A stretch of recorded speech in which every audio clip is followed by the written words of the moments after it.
Firstly, just want to say a huge thank you to all of our external guests from housing associations operating in Haringey for joining us and making the effort to be here in person. It's much appreciated. We've got a lot of new faces in the room, so let's just quickly go around and do some introductions. So I'm Councillor Alex Worrell and I chair this panel. I'll start to my left. I'm Councillor Tammy Hamus for St Anne's Ward. I'm Councillor Luke Corley-Harrison, represent Crouch End Ward. Councillor John, Northumberland Park. Councillor Isidorus Theoklidis, Central Tottenham. Darren Fairclough, Head of Lettings and Rehousing, Haringey Council.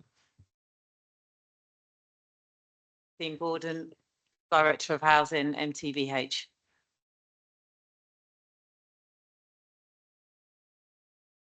Misty Dummel, Head of Housing for Clarion Housing Group. Vatelin, thank you. Assistant Director for Customer Services for Peabody. Tracy Packer, Managing Director for Peabody North East London region. Great.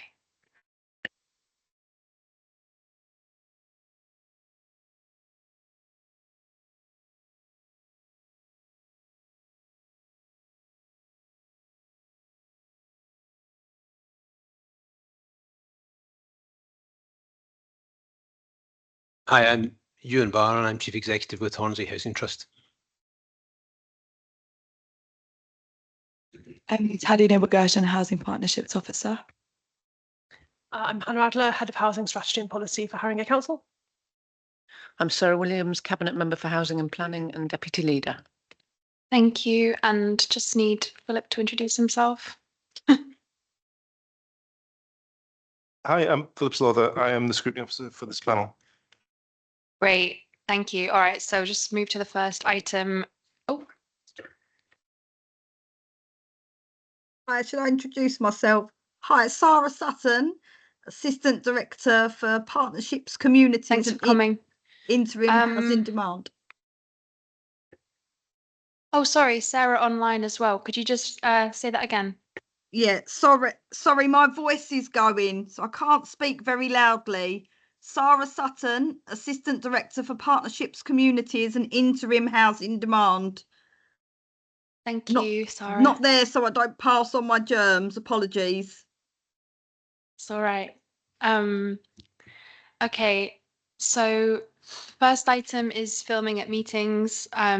So just want to remind everybody that this meeting is being recorded and that by being here, you're consenting to being filmed. Second item is apologies for absence. So I've had apologies from Councillor Moeed, apologies from Councillor Barnes, and we've got Councillor Corley-Harrison subbing in her place. We've had apologies from Jahed and Councillor Gordon.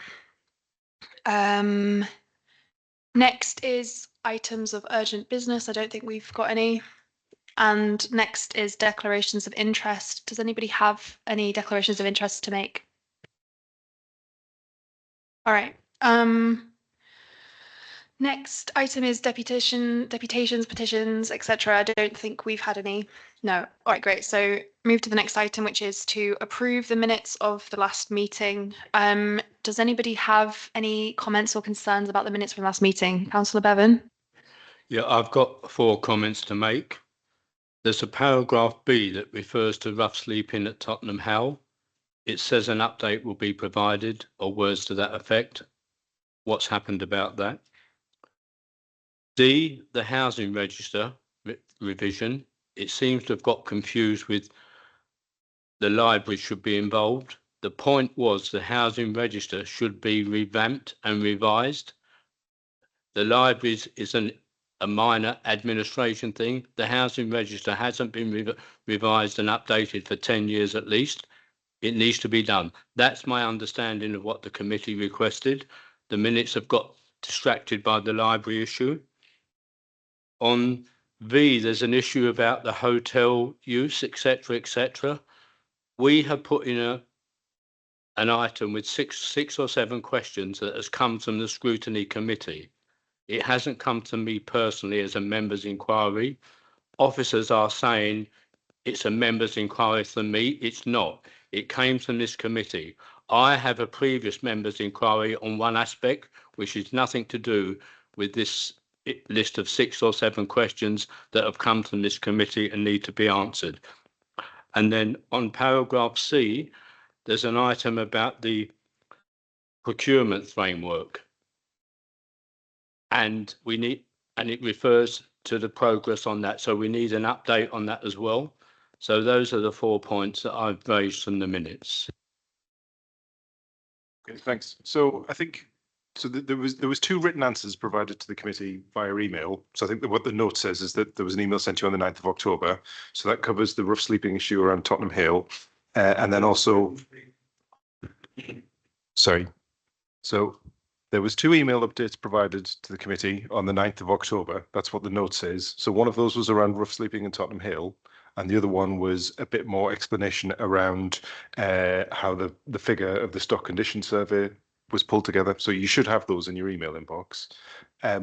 Regarding the recommendation made by the panel in regard to the housing register, I note your comments, and I will rephrase that slightly. But yes, so the idea is that I'll draft a short report that will be considered by Cabinet in December, and that recommendation will be put to them. And the last one, I note your comments about the members' inquiry being a separate process to a formal position put forward by the panel, and I'll chase that up with the officers. Thank you. I also Chair, and Yeah. the last point that John mentioned, the paragraph C, presumably on the HRA capital governance. What is the response from that one? Is the about the procurement?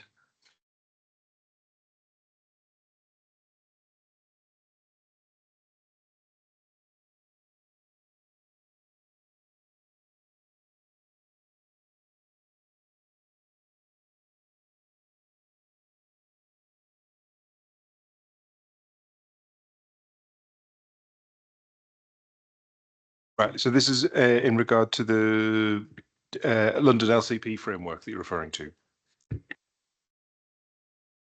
So I can give an update from my point of view. Obviously, the Assistant Director would give you more dates, but we've done all the pre-tender engagement has happened.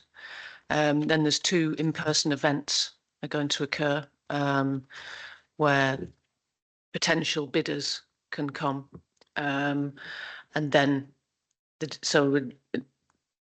then the formal process, the next bit of the process starts. So we're looking at the beginning of next year. But we can give you I think that's obviously been missed. That should be an update with a timeline, which I'm sure Christian can provide. So apologies, that's been missed.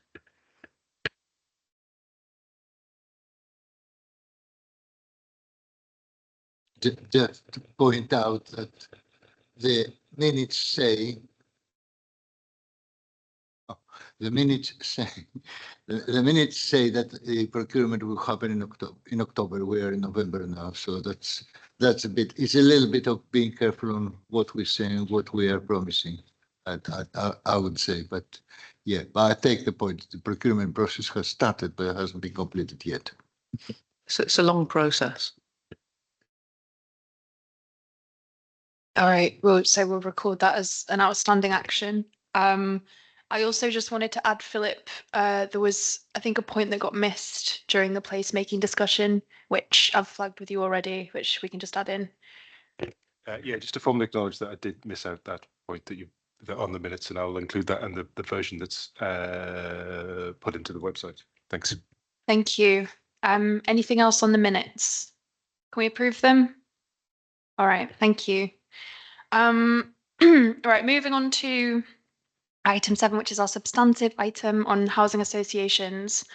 So I think we'll have Hannah Adler are you going to introduce this? I mean, you don't need to. I mean, because I think we've got the information in the report. No, I'm very happy to give a kind of really short introduction. I mean, we were asked by the panel to provide a really kind of hopefully short and clear overview of the role that housing associations play in Haringey, how they support us with meeting our housing needs, particular need for affordable housing. And obviously kind of the substantive part of this meeting is going to be kind of having representatives from a number of our housing associations here tonight. So myself and my colleagues have worked with Philip to make sure we've got a good representative of people here. So we've got representatives from the housing associations, the 4 housing associations who hold the most stock in Haringey, as well as Hornsey Housing Trust, as a really important local partner who are based exclusively in the borough. But we've got a very large number of housing associations who operate in Haringey, and a smaller number of housing associations who have a kind of quite a substantial amount of stock in Haringey and who are really important partners of ours.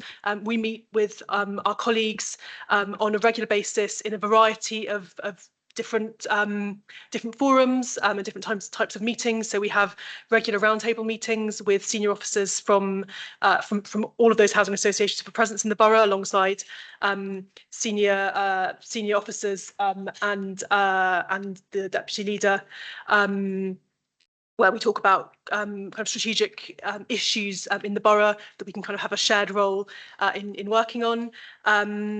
We meet with representatives on a kind of bilateral basis fairly frequently.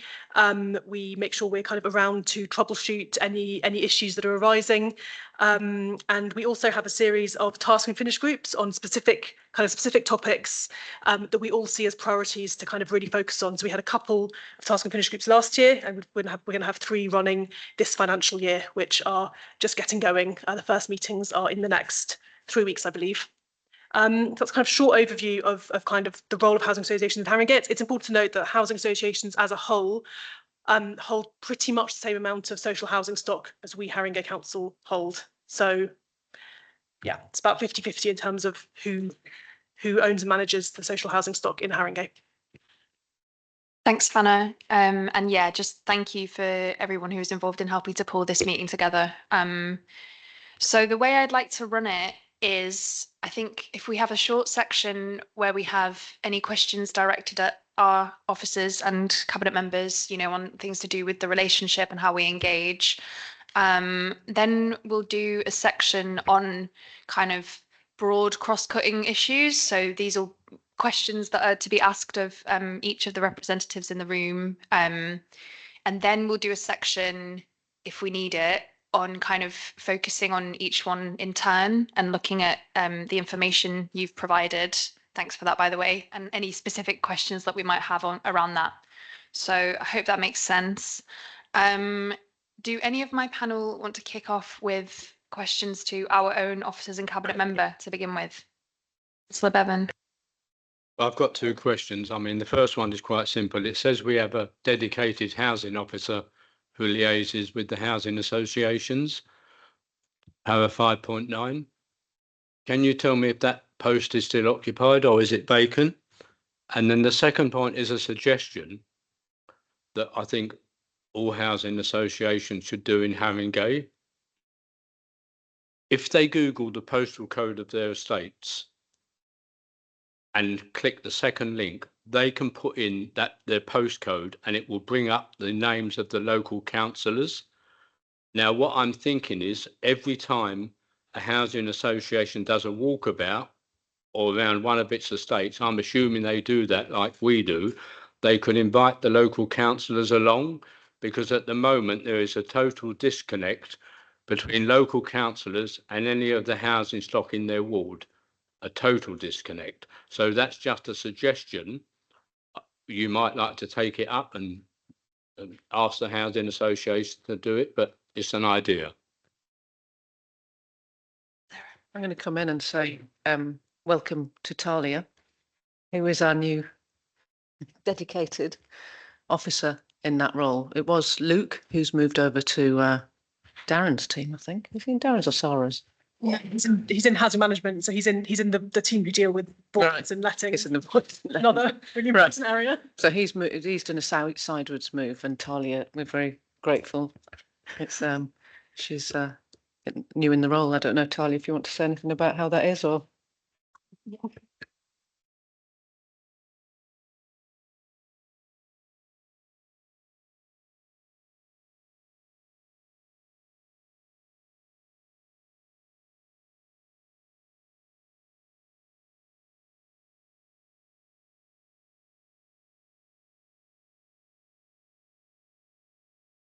And then on the second point, I think that's a very good suggestion, but I think that's best put to the housing associations who are here. I know definitely in my ward, MTVH, we do walkabouts. It's not that system you've described, but we have had joint walkabouts.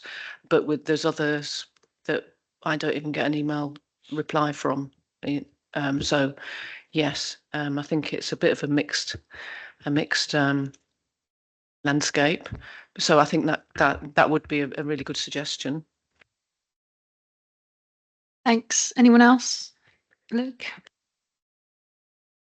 Thanks, Chair. It was kind of a bit of a follow-up to John's question, but in the other way round, I suppose, and maybe to Talia or Sarah, it is how would the council like to see councillors best utilised in the relationship with housing association? Because I think probably, as John insinuates, beyond casework, there's very little relationship there, and no doubt we could be a useful resource if we only really have one officer that is dedicated to that relationship. So what better part can we play as councillors? And then officers can as well. But I think it's quite a complex thing, that, because quite often the relationships between registered providers is complex on even over one estate.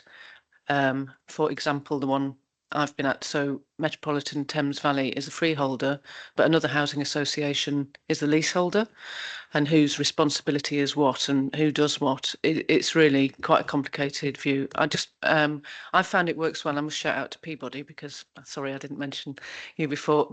An estate, this is just very much ward based, not in my cabinet role, but direct a sort of experience is where we've got the council, I think it's Clarion and Peabody all in one estate. Then generally when our housing services convene resident engagement sessions, help facilitate the residents association, etc., they would always include those two housing associations in those activities, but I would say Haringey has led on those. So yeah. I'll just come in to say, I mean, that there are, I mean, I can think of examples of in certain wards, kind of ward councillors being quite involved with specific housing associations who've got a kind of important presence in that ward, and we'd really be happy to facilitate that happening more and more, both with ward councillors and with our housing association colleagues. And I guess the other thing I was going to reflect on, which goes for both our kind of housing association partners and ourselves as the landlord, is that quite often in housing, a kind of the involvement of ward councillors comes when things are going wrong, and it'd be really nice if we could actually have a positive relationship around, when things are going right. It's kind of a walkabout showing some, a new development or some, new major investment or something like that. And again, we'd really like to facilitate that. I just did want to clarify that while Talia works a large amount with our RP partners in the borough, she also works across the whole range of housing partnerships. So just so that everyone is aware of that, with the voluntary community sector, or with other partners in the borough who aren't specifically housing partners but who are interested in housing, like our health partners, for example. Thanks. I'll go to Isidoris and then. Thank you. Yeah, just some general questions, but at one time we used to have a list of preferred housing association partners after we interviewed various people, etc. Do we still have something similar? Secondly, we've got a lot of nomination rights for most of the housing associations operating in our borough, but there is a huge variety of things. Is there some way of saying what the main models are that we use? There is a third one. Do we, at one time, the government rules were that a housing association, in order to get funding for particular developments, needed the approval of the local authority or the support of the local authority and other things like this. Are there any more of those dependencies that as an authority we have, let's say the council, something specific to offer in exchange for some leverage on certain things? And finally, at one time we used to share a lot, or providing some shared services to each other. ASB was one of the antisocial behavior, whether you buy into the various landlords, and they were about non-coping tenants, and your particular association was leading at the time, all that kind of thing. Do we have any of these arrangements today?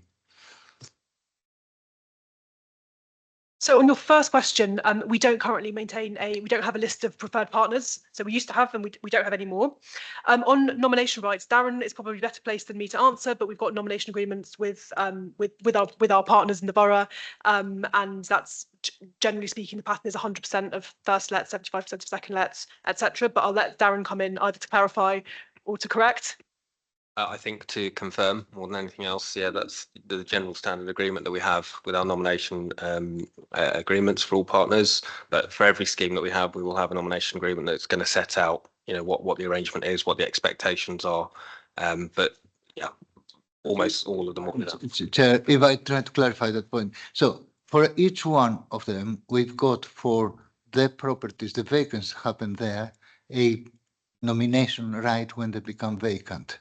Yeah, or not, or there is a mixture of it. And is it only the first nomination and so on if it's a new property and all that kind of thing?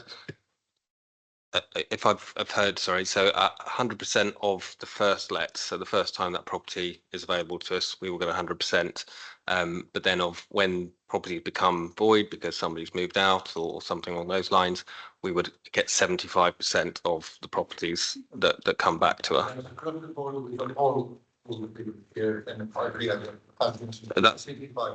That's a fairly standard nomination agreement that we have. Sorry, I thought there was at least one provider in the papers who said that they didn't have a formal agreement with Haringey, so it was more case by case. I think actually that was just something that was maybe not quite. I think it was in the same section as the nomination agreement section. But we'll have a nomination agreement with all of our social landlords in the borough. I think that was about something. I think it was just kind of the paragraph below, but it was about something slightly different. Yeah. Sorry, Councillor Diakinis, your third question was around. I wasn't quite clear. The statutory rules give us any rights, if you like, to refuse to, to support the housing association around need our approval for a new development in the borough, not only planning, but I'm talking generally, or for access to funding or things like this. That they use. Not as far as I know. Unless I've missed something, but obviously, as you pointed out that you're not talking about planning, but see, as the planning authority, we're the authority with our different hat on. Who I know of one provider we worked with to try and help them get some grant funding. Yeah, but it's nothing formal. Yeah. But providing shared services and buying into, just collaborating on ASB, for example, and social behavior, which could catch across all tenures and ownerships, or about non-coping tenants, sort of key worker services, that kind of thing. That we used to have. I'm just wondering whether it still exists, these things. So we certainly have kind of informal working between myself and my team, particularly Talia, and a number of other teams in the council, including the ASB team, on specific issues. And so we certainly have kind of troubleshooting and kind of solving operational problems at the right level. And if we realise there are some big strategic issues across the board, then we'll certainly step in to resolve that. But as far as I'm aware, there are no existing kind of SLAs between services like ASB or CCTV or anything like that. Tammy? Okay, the question's already been answered. I have a couple of questions. I just wondered if you could give a bit more detail about the frequency of some of your meetings with the providers, and particularly the kind of high-level strategic one, and whether there's kind of any desire for that to be increased. So currently we meet at a strategic level. So those kind of roundtables with senior officers, both from the council and senior members and from housing associations on an annual basis. So we tend to have a meeting every February or March or so for the past either 3 or 4 years. I've lost track now. Is there a desire for that to be more frequent? Yeah, I think a lot of officers and members would say that maybe kind of increasing that to twice annually would be helpful. Obviously, we've got limited capacity within the team to facilitate that, but I think that everyone agrees that the more we meet, the better our working relationship is, and the more we're able to address the issues that need to be addressed. On a kind of bilateral basis, we tend to meet about twice a year or so. I think that's about right. Again, depending on the kind of on issues that are coming up, or if there's anything kind of specific that we really need to focus on and address. And those task and finish groups are running on an annual basis at the moment, and we tend to meet around 3 or 4 times per topic, and that's with a kind of small group of dedicated officers who are focused on whatever specific issue we're dealing with.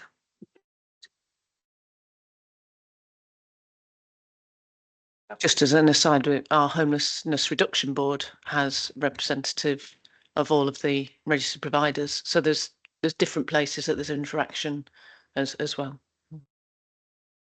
Thank you. I wanted to ask whether you had any comments on the much higher levels of reported stock decency among our housing associations in the borough, and is that the case, that the quality is a lot better than our stock, or do we think there's maybe a bit of a difference in how that's being recorded, or yeah? I mean, yes. So Councillor has pointed out that often, in many cases, the stock may well be newer, and so maybe the need for investment hasn't been quite as high. Obviously, the operational director for housing isn't here this evening. I don't want to answer for him with regard to kind of our investment in our own stock and our decency numbers. But I guess what I would say is that across the board, everyone who lives in social housing in Haringey is a Haringey resident, and it's in all of our interests to raise the standards of quality and the percentage of decency across the board.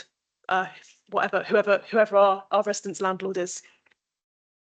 Maybe we could ask Jahed as well for a bit more detail about that. Given that he's not here today, I think he'd probably have some more detail. Kind of relatedly, I think it's fair to say that across quite a few of the metrics, some of the housing associations are recording slightly better outcomes than us, perhaps.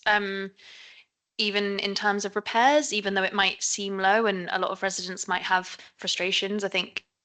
I just wondered if there's anything we can sort of learn from good practice, because I know that a lot of our issues are Haringey specific. We've obviously got striking workers picketing outside this meeting right now, but a lot of them are also relevant to, skill shortages in the sector.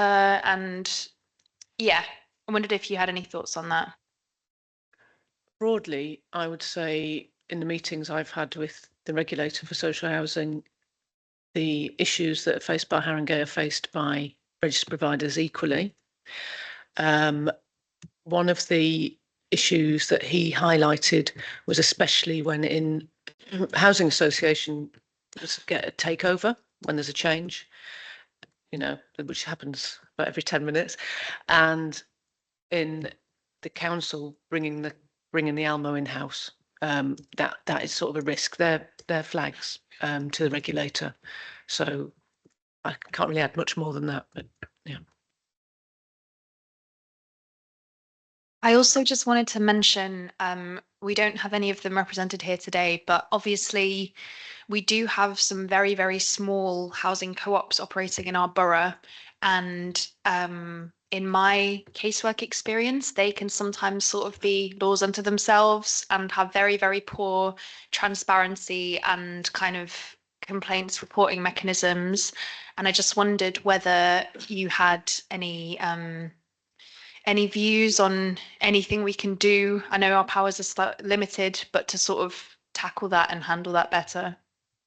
Well, please, I mean, certainly do make us aware of any kind of well, not even persistent issues, but any issues that you're having with kind of getting responses from any social landlord in the borough or any co-op in the borough, and we'll look into it.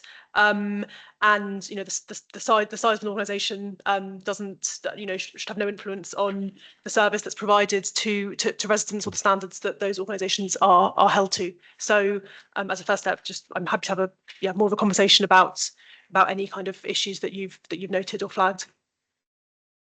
Councillor Hymas. I'm just going to come back to the nominations point. So you talk about how the council has nomination rights to most homes that are let at sociable and affordable rent by housing associations. So what are the exceptions to that and why? So it was so what Darren was saying earlier. So just that general template of 100% of first lets and then 75% of second lets. And so the 25% on the whole that are not being let directly or not being nominated to directly by the council will generally be used by individual housing associations for transfers within of their own tenants within their own stock. And I'm sure colleagues will be happy to talk a bit more about that, but that's who those homes are going to. Councillor Colley-Harrison. Thanks. Yeah, it was just a follow up on the chair's previous point about maybe the smaller organisations and when intervention is needed. And I just wonder whether you have a consistent policy or strategy for what support you can offer, whether it's councillors or the tenants themselves, because in my experience, it does vary quite wildly between, well, it's a housing association or a charity or whatever it may be. There's nothing we can do. They have their own complaints process and that needs to be followed. And you can go to the ombudsman, which is frustrating because we wouldn't be bringing it to the council if it was as easy as that. And then there have been experiences where, you know, I've said, actually it was Hornsey Housing Trust, but prior to you, and I have to add, where, you know, things weren't getting done, go to the council gives them a bit of a kick up the backside, and to their credit, they went around and said, yep, sorry, we made a mistake, absolutely, and put it right the next day kind of thing. And that was only because of that council intervention. So whether there's an actual proper process in place for kind of getting to do the thing that they should be doing in our borough, I suppose, rather than just deferring to the complaints process. I'll come in slightly because this was a case. The complaints process, if it happens when somebody's trying to bring a complaint against Haringey because Haringey hasn't acted on the housing association, then you would always say the complaints process. There's nothing to stop us writing to the housing association and say, look, there's this issue. Can you deal with it? I think it's the complaints process that is the issue that we can't act on. If you see what I mean. I've seen one of those come round and round, and the tenant hadn't gone through their own first, and we can't raise that as a complaint until they've done, and they're, you know. Yeah. So that doesn't mean that we don't have soft power to write to if I'm not getting a response from the local manager or whoever, that I can't write to the, you know, chief exec and say what's going on here, and that generally elicits a reply. That's kind of what I mean. But it's the soft process, power, sort of, whether it's formally or informally. If a council or a resident would say, look, my housing provider they're not dealing with this issue, is there a process in place where you would say, right, we're going to write to that housing provider as the council and say, come on, you have a duty here for our residents, because, you know, they would normally be a council resident, normally not a council resident, because I've had instances where the response has been, sorry, we can't help because it's actually nothing to do with us. I would say in the majority of cases, they do intervene and send that you're suggesting. But I would like to see a bit more consistent to say we're at least going to try and support all tenants in the first instance. And if we don't get a response from the housing association, well, there is that formal complaints process to follow and the ombudsman, which they should be relying on. But at least in a kind of soft way, we have relationships to say, yeah, we're going to try and get them to act. Yeah.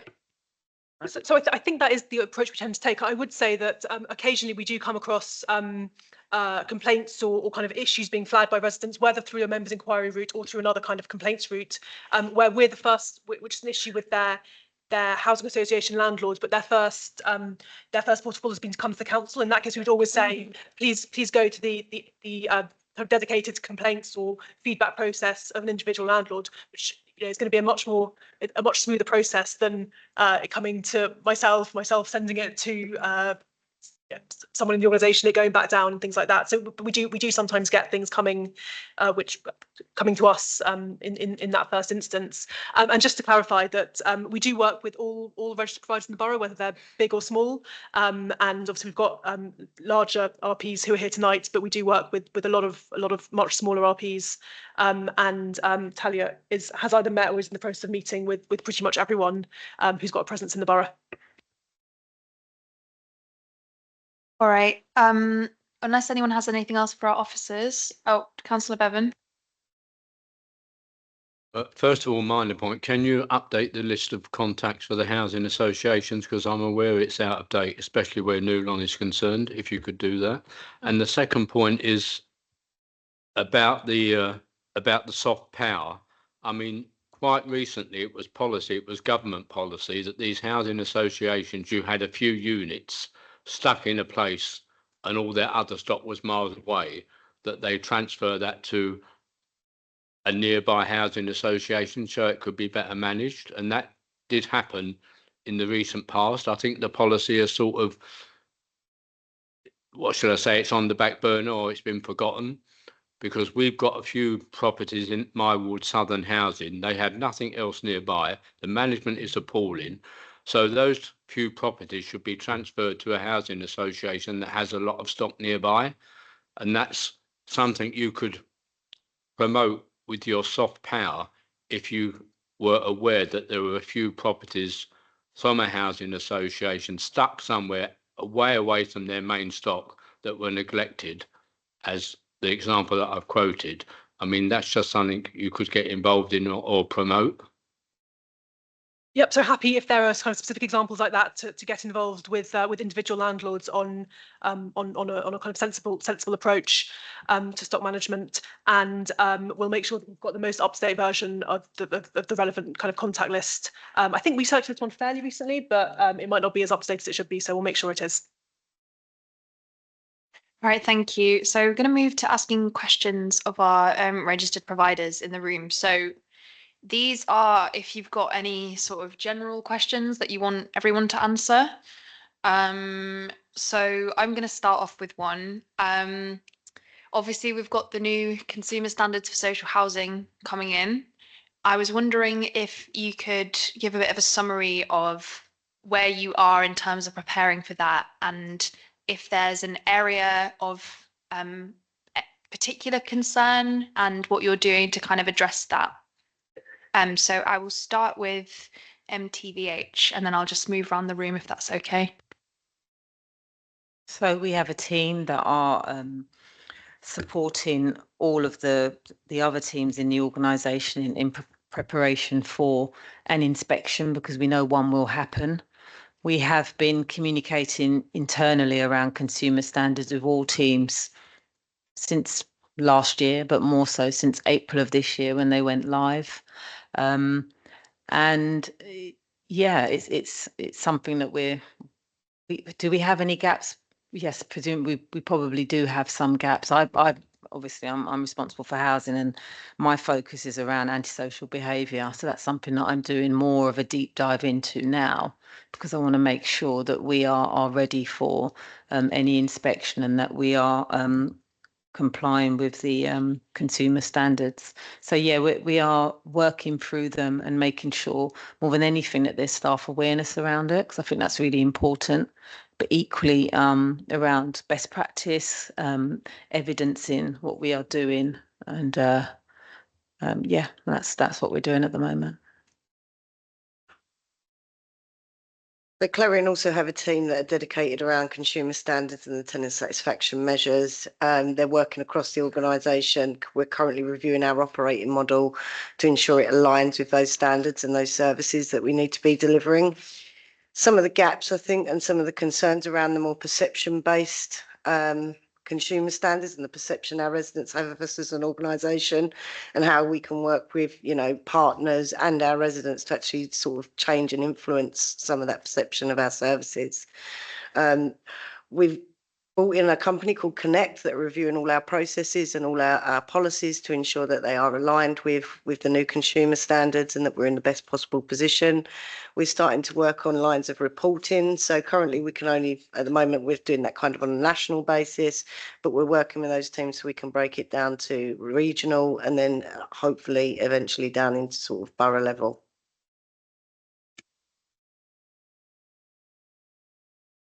Yeah, a similar approach at Peabody, in that we've got a central team that are working on looking across all of the different operating areas that we have to make sure that we are aligned to meet those consumer standards. We have made some changes to our operating model in anticipation of these coming in to make sure that we're working in the right way. We've conducted with that central team almost like an internal audit of ourselves. And so we can see where we are strong on evidence to show where we've done that and where we need to find a bit more evidence and work on that and do some more activities in those certain areas. And we're intending to go to an external auditor as well to do sort of a self procured external audit so we can get that view on it. So just to test ourselves on how we're doing, and we do anticipate at some point, obviously, we'll get an IDA from the regulator to test us on those as well. So yeah, it's all about just making sure that we are meeting the standards. I think some of the challenges is probably for the regulator themselves. So how are they going to measure on that? And it is all quite evidence based. Some of the standards are not black and white things. You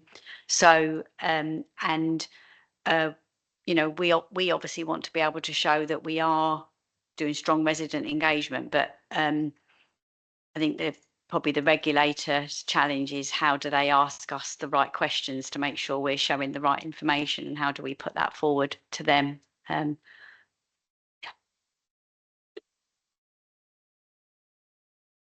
mean, it's a similar approach at L&Q as well. We are anticipating probably doing a mock inspection in January with an external company in the preparation for the summer. So again, it's translating that down to make that meaningful for staff across the whole organisation and how they fit in to that as well, you know, and what our residents are saying to us and listening to them. So we're looking at how we are operating as an organisation. So the role of the neighbourhood housing lead in doing that. Some of the things we've done and looked at the risk management really are around the quality of our estate inspections, the fire safety aspect of it as well, and managing that. And also we are carrying out sort of a review of antisocial behaviour as well, particularly with the learnings from things like the ombudsman cases we've had with vulnerable residents as well. We've got gaps, and we are sort of working on those to sort of, you know, see where we can, like you said, gather the evidence and sort of preparing staff as well. These are things we should be culturally doing anyway, but things like good note taking, good information, good evidence, listening and acting on what residents are saying. So that's something we're working closely on now. As a small organisation, we're not part of the inspection regime as such, but we do very much feel that compliance is important for Hornsey. And in that regard, we have a self-assessment tool that we're using and working through at the moment to look at the evidence that we have across the 4 areas and sort of challenge ourselves on areas where we feel we could be doing better. And that's something I'm taking to the board at successive meetings to see how we're progressing, because the assessment guide's helpful in terms of looking at non-compliance, partial compliance, or where you feel you're fully there. So yeah, that's where we are. Thank you. Do any of the panel want to come in at this point? Yep. I've got some general questions and some very specific to individual housing associations. But I would like to ask you the question that the chair put at the beginning to our officer about the apparent different performance, for example, on decent home standards, etc., whether you feel that the models that you are operating under are better? Is there any advice? Is your feeling, whatever? Please be free. We will find it very useful to hear anything from your own experience on that one. I want to go a little bit more. I think the second bit is I would like to ask, as a general thing, what kind of services do you think that you wish, at least, that we could share together in order to improve, in the locality? To me, for example, with Peabody Trust very recently, we worked quite hard in a couple of estates on antisocial behavior. And although we worked all right, there wasn't any particular clear framework on which, etc. And could we share, for example, an antisocial behavior unit, some of us at least, that we all own it and we all use it, in equal way. And similarly, there's a lot of problems with non-coping tenants I mentioned before. And years back, your housing association had taken the initiative and set up a unit which we were all buying into, local authorities as well and other things. Are there any examples of that kind that you could really tell us? Yeah, thank you. Would you like to start? On the second point, in terms of support for residents, we have a community impact team who work in all of the boroughs that we operate in, and they'll work with residents directly. If one of our local housing managers go out and meet with someone who they decide needs some needs, or someone asks for some more help or some support, they are referred we've got an assessment and support team, but they're also picked up by that community impact team who will help them with things such as appliances, food vouchers, things that will help them either very immediately or long term, and provide that support accordingly. So that is something that we currently do, and we do operate in the borough, providing that for Haringey residents. Similar, so Clarion operate a tenancy sustainment team. These support people when they're having difficulties with their tenancy. So it could be around vulnerabilities, it could be around rent arrears, budgeting. They will also work with them to make any necessary third-party referrals. So that could be to a third-party charity or an external food bank. So they make sure that they take that holistic support. They will get a dedicated officer as part of that to support them through that.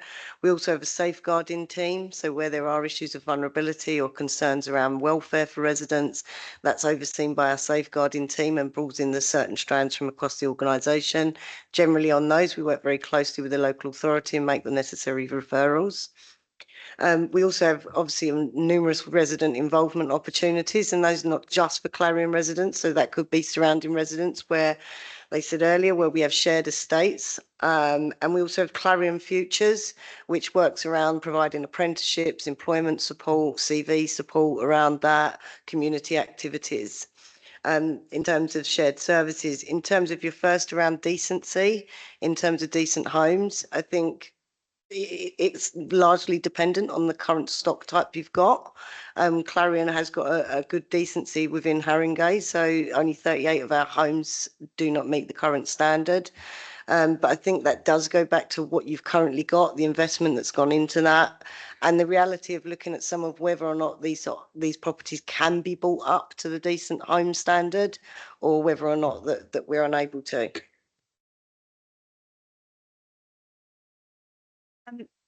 Yeah, so I'll work backwards on your point. So yes, Peabody do have economic inclusion, health and wellbeing and safeguarding support that we provide to any non-coping residents. And to the point made earlier, we would welcome working in partnership with you in some of those instances with your close ties to the community and the residents. I think that would be really beneficial.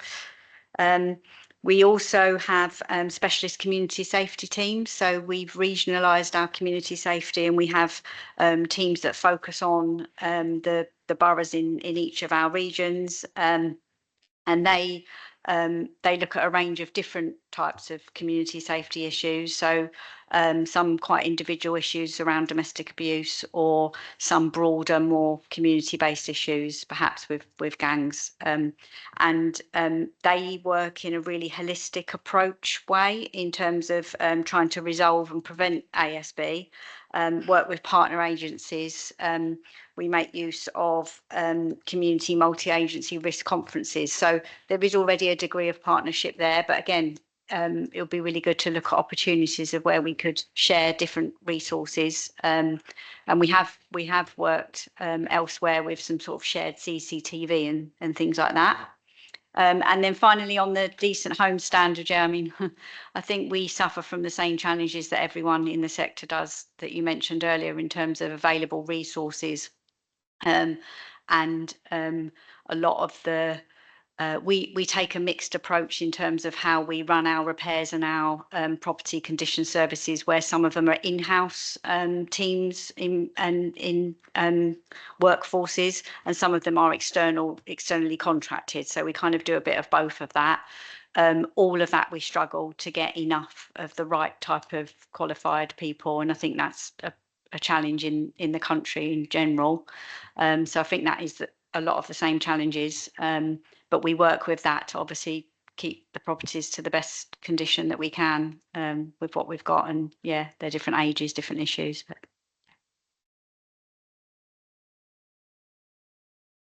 yeah, I think with decent homes, sorry, my colleague's not here from repairs and maintenance, but we sort of are looking at a sort of repairs change project over the last 2 years. We're moving more towards investment in stock rather than always looking at how much reactive repairs we're doing. So we're moving more to the more planned investment over a 15-year programme. And we're seeing the benefits of that in this first year. So as we've said about the stock condition surveys, you know, what data we've got, and we're the same at Haringey, we've got some older stock and some newer stock, and how we manage that. And from a resident's point of view, that's what they want to know, isn't it? You know, what priority are you giving to me? But we do sometimes have to manage that message with residents as well, in terms of, you know, they might be quite a way down in the programme, but, you know, how can we support them during this time as well? So I think, you know, it is a large priority for us. You know, it's the biggest key issue for residents, for repairs and maintenance, and then how we can improve satisfaction in the short term with the repairs we use and the contractors that we're using, for value for money as well. And the second point, I think what I've picked up tonight, really, we have got a really great foundation that works mainly in South Haringey. That all the things that all the other housing associations have mentioned, and the access to those services to either encourage employment, to encourage tenancy support and tenancy sustainment. Maybe we need to do a bit more as an organisation to promote that, you know, so that the councillors, all of you, know as well how to refer them to those organisations. Although we do a lot of the referrals within in-house, is maybe we do a bit more work with Haringey to promote that across with all our residents, really, so everyone's got access to that. Thanks. On stock and on decent homes, we've got a comprehensive stock condition survey underway at the moment. So we're going to have a clearer picture on decency and any risk around that at the end of the year, and that'll give us you know, more clarity in our investment plans for the future. Because the last time we did a stock condition survey, there was quite a lot of gaps in it. So I think to get the true picture, we're doing a more comprehensive exercise just now, and that'll help us plan better for the future. And around tenancy support, we provide enhanced housing management services for our shelter tenants, which includes daily wellbeing calls if people need it. So that's an opt-in sort of service. But one thing we've noticed, we have hubs model. So we base housing officers in a shelter scheme typically, but they also manage street properties. And the reason we kind of changed to that was we're noticing a greater vulnerability in some of our street property tenants, and the fact that and we want to get closer to them and have a better connection with the needs of our street property tenants. I mean, the final thing as well around tenancy sustainment, we had a partnership project. As a small organisation, quite often working together with others is quite useful in terms of these aspects and delivering a resource. So we had a tenancy sustainment officer who was shared across 4 organisations last year, but it came to an end. Other organisations kind of opted out of it. So, but we've made budget provision to have 2 days a week of tenancy sustainment support to try and address these financial issues as well. Thank you. Yep, Councillor Bevan. Well, I've got 3 points for 3 housing associations. 2 of them will be quite quick. Metropolitan, if you could arrange to meet the local councillors at the back of Hastings and Kent House and Ashford Mews, because I checked it today and it's an absolute state, and it's been like it quite a while, but I went back today and check it. There's lots of issues there that need to be resolved. So if you can arrange to meet the 3 councillors there as soon as possible. And then Clarion, Corella Court, if the regulator come to you and inspected Corella Court, I don't know what that regulator would do. You might go out of business, because we met some of your officers there 4 or 5 months ago because of the state it was in. They met us, housing officers, and your officers. I checked it this morning. It's absolutely in a much worse, appalling state. Even the simplest little jobs have not been done. There are fences falling down. It's an utter disgrace. So if you could arrange to reconstitute that meeting with the housing officers and the local councillors as soon as possible, because I'll tell you what, if the regulator went there, you would be in serious trouble. And then my 3rd point is to Newlon. It's just a general point on service charges. Service charges is a big issue everywhere, but Newlon, I'm aware that one of your tenants, not in a tower block, but in a low-rise block, is paying nearly £50 a week service charge. And I know some of those cases have gone to the Ombudsman. So can you make some general comment on service charges, and perhaps in particular to your service charges? So I don't think we have a representative from that association here, but I would also like to ask everyone that is here about service charges, so we can do that. This isn't really the place to be raising specific cases, but if each peer person that was mentioned would like to respond now, they can, just briefly. I'm happy to read. They respond by just agreeing to meet. I'm quite happy with that, because they probably don't know all the up-to-date circumstances.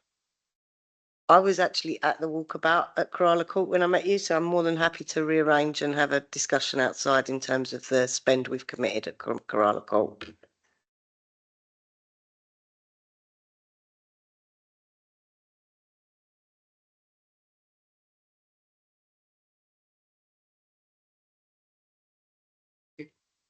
Thank you. Councillor Colley Harrison, you had something?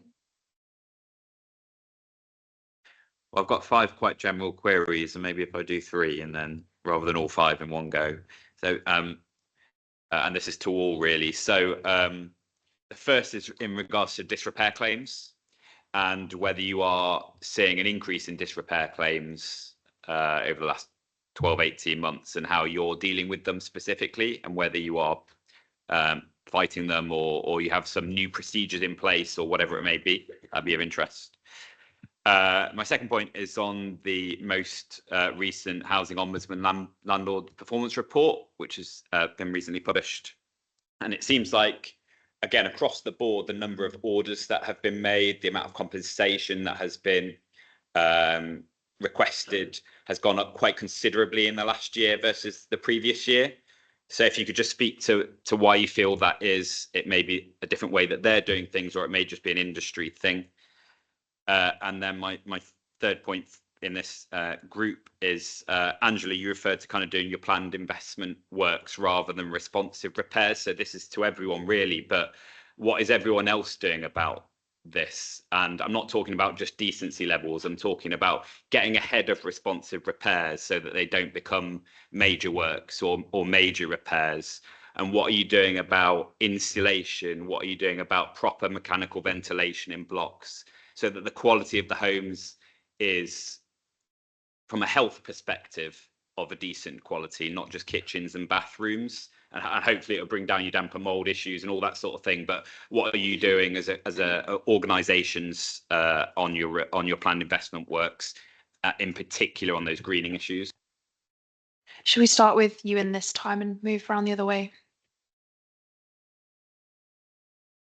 On disrepair, we certainly have seen an increase in disrepair cases, and they have been quite expensive in certain situations, just to the legal fees that are involved around them. And we, as a small organisation, the resource challenges you have to contest them and to deal with them is difficult. I mean, I think what we're trying to do is stay on top of proactive, be proactive in terms of dealing with issues before they get to that stage, and also try to have direct contact with tenants around solutions and around compensation issues at an earlier stage, so they need to necessarily go into that legal situation. But yes, it's an increasing problem, and sometimes sometimes the issues are genuine.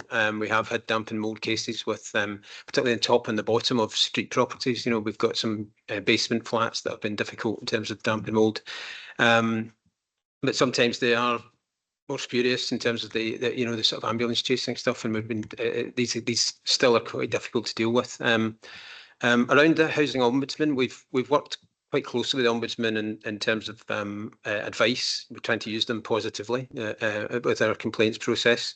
We haven't had formal engagement on many cases, but when we have, they've tended to be quite kind of long-standing aspects. And with the property condition, in terms of the quality of our properties, we have made a very deliberate move in terms of our day-to-day repairs and improving that to try and address condition issues by bringing repairs in-house. We now have our own repairs team, which is quite unusual perhaps for a small organisation, but we now have 2 multi-skilled operatives who are hopefully being more responsive in terms of our understanding of our property needs day to day, as well as having the planned investment that we're coming out of the stock condition. And then finally, the on aspects to do with sort of decarbonisation and insulation and energy, we are looking at a warm homes application specifically for this current round, looking at a select group of properties to try and bring up the energy ratings there. But we also are, in the Crouch End ward particularly, we were doing some window replacements where we've still got single glazed windows, and we're doing managing to do some double glazing, so as part of our investment programme. Yeah, we have seen a big increase in disrepair claims probably in the last 2 years. We have got a dedicated team with legal specialists, and because it's like the aim of the disrepair is we want to get the repairs completed, and sometimes it's managing the customer, the resident's journey through that, and they might be at a stage with us that they're upset with us. So how we manage that process to make as we can to get the repairs done and to a decent standard. So it was becoming an industry. I mean, I know myself, I get emails asking me, do you want to make a claim against a housing association or a provider? You see it more and more on the news as well. So it is, how do we manage that going forward? So we have resourced that team to deal with that and sort of learn from that and see what we can do to improve it. And picking up from that, it really is on our change program for the repairs service in general, because we know we do need to improve things like the diagnosis, first time fix of repairs, and doing some more work on that, more sort of trying to get the kind of teams of surveyors and staff that can diagnose and pick things up quickly, and the contractors that we've used, we've sort of contained and looked at, we were using companies like Plentific and because we had such a large number of repairs to complete, and we are reducing that, but there is still, a backlog of repairs as an organisation. So there's some of the things we're doing on that. We're also learning from the housing ombudsman cases. We we sort of had a tough, like 18 months really as an organisation, a lot of reflection on what we were doing, a lot of orders from the Ombudsman. We've set up a dedicated team to manage the Ombudsman cases, and our complaints team has increased. We have reduced complaints generally, but it was the backlog, and we are anticipating there's still quite a few with the Ombudsman. And some of those things we have, as a result of that, looked at our services that we do offer and how we can do things differently. We were picked up on things like how we're dealing with vulnerable residents, particularly on antisocial behaviour, and just sort of our communication again with residents, getting back to them on time, and how we manage that. And the model we've got for housing management, was it sort of suitable really to reach out to all residents on their patch? So we are doing a review of that, as well as antisocial behaviour. And we are preparing for AWAB's law in terms of damp and mould, sort of likely to come in January. And we have got a cross-department team that work on damp and mould cases as well, and sort of how we can manage those and support residents as well during that process.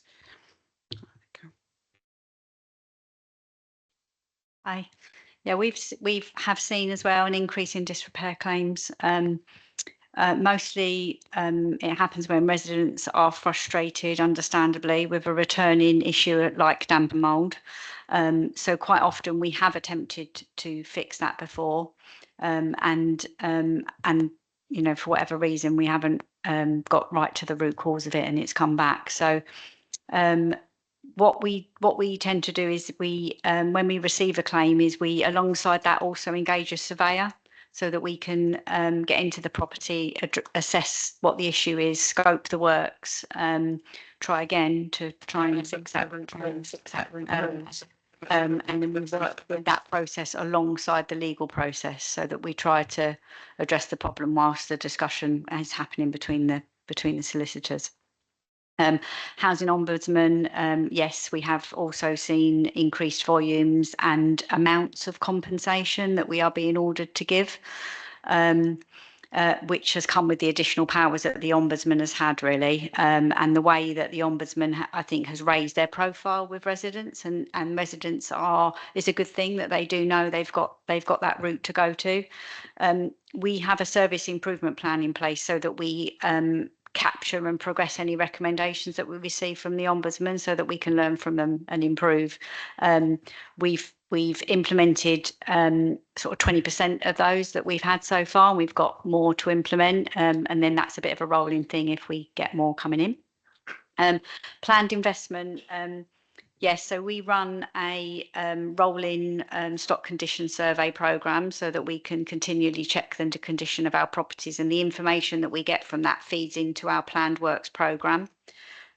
We are spending more than we've ever spent before on planned investment for properties. We're due to spend over 15 million in the next 5 years in the borough of Haringey, to keep our homes at a decent standard. And then, yes, we are looking holistically at how we can make the properties better insulated, what retrofitting measures we can take. We're currently looking, we check EPC level, so that we can try and get the property EPC level improved wherever it's possible to do so. And we will, part of that programme will look at where potentially we could get grant funding for some of those measures, to then pull that together across a number of properties at the same time. So yeah, try and just work that as best we can.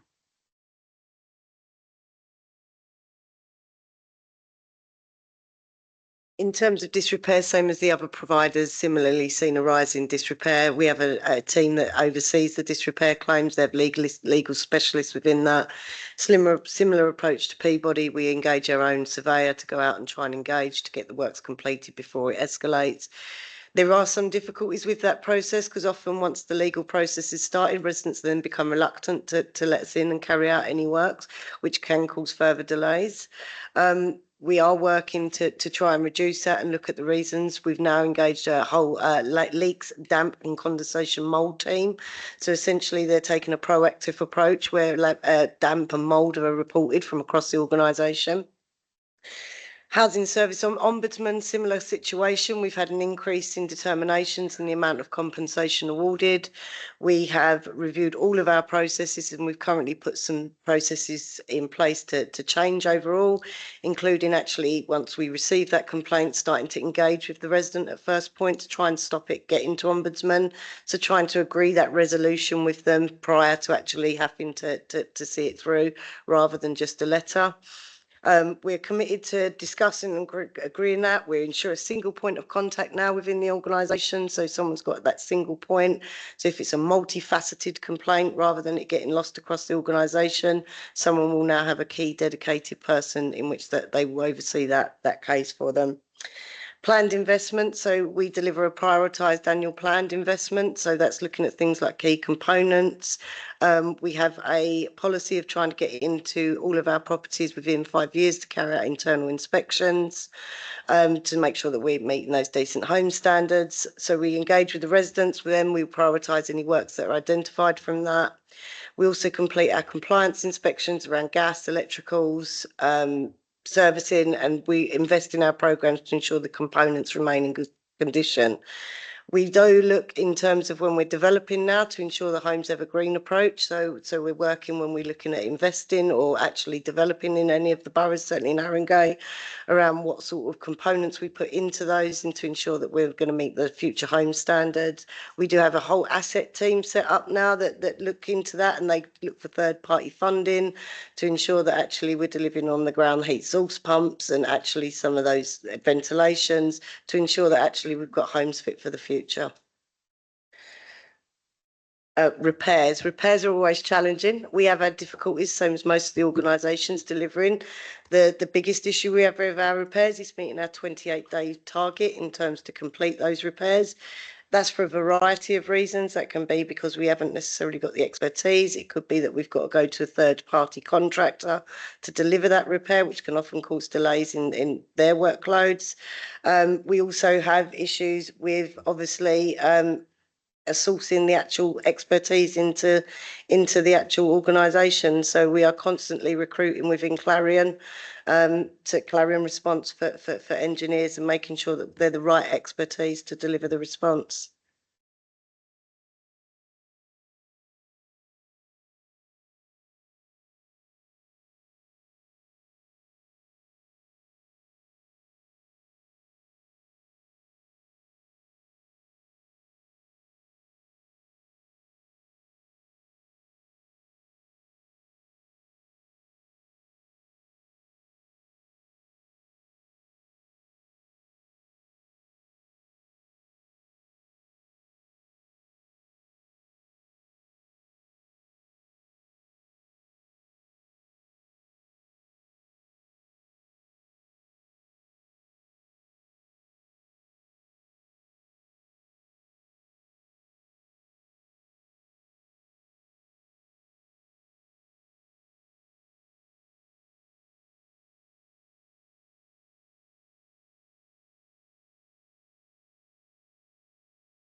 Come in. Yeah, Can you come to a microphone if possible?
All right, thank you.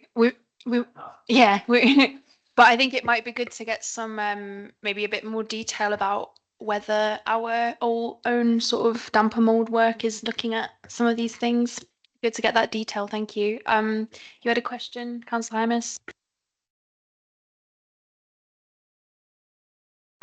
Yeah, it's a question about rents actually. And I know that in the kind of last 10 years in particular, we've seen a lot more what's kind of defined as affordable rent products being offered by housing associations rather than social rent products. And I saw in some of the data that was provided as well that, you know, there's also large numbers of shared ownership. As you probably know, there's been quite a lot of criticism that particularly in London, these are not really affordable. If they're 80% of private rents, for example, that excludes a very large number of people who would need housing support in the borough. So I'm wondering what you're doing, and I know that this might be particularly relevant for Peabody as the kind of lead association on the St Anne's Hospital site, but what are you been doing to try and push that distribution towards social rent, if that is a priority for you? And the other question I had is I had one housing association that was actually renting properties privately in my ward, just seemingly on the private market. So I'm wondering if that's a practice that your housing associations have done or have explored in the past. We start with you, Ewan, please. Yeah, sure. Our organisation has all of our rents at social rents, so and we feel it's it's been quite important to be able to offer that. However, it does bring its challenges for us in terms of our income limitations and the cost base going up. So it's not to say that we may have to have quite an honest discussion in future about rent models, but at the moment we have all of ours at social rent. So, yeah. We've got a variety of different products really. So, and sometimes in order to make a scheme work, we do need to have those type of models to deliver it. And so we will have some general needs and social housing, but there is an aspiration as well for some residents who do want shared ownership. I think the challenges we've all faced as housing associations is some of the feedback on how we can increase the satisfaction from shared owners, because once you've entered that product and sort of managing your time, you know, the service charge versus rent, but an aspiration that you do want to own your own home and how you can do that. Some of the things we've done as an organisation is we're doing a project at the moment because we've got managing agents on some of our sites as well.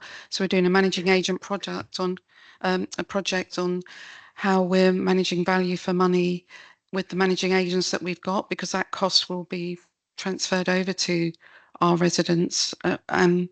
We have got a portfolio for private rented as well, but we are looking at that within the business as well to outsource that and sell it.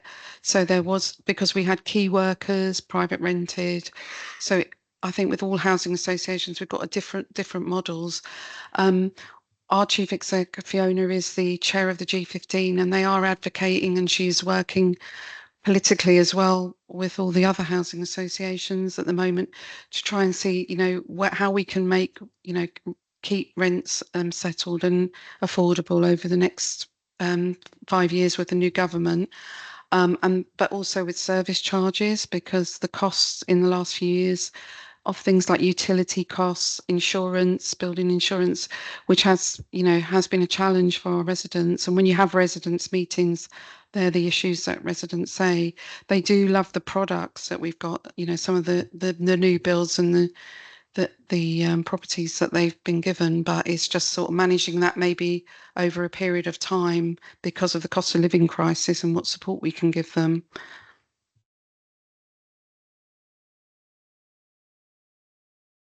Yeah, so in Haringey with our existing homes, to give you sort of an idea of the balance of those types of rent. So we've got 926 social rent homes, 54 affordable rent homes, and 171 shared ownership.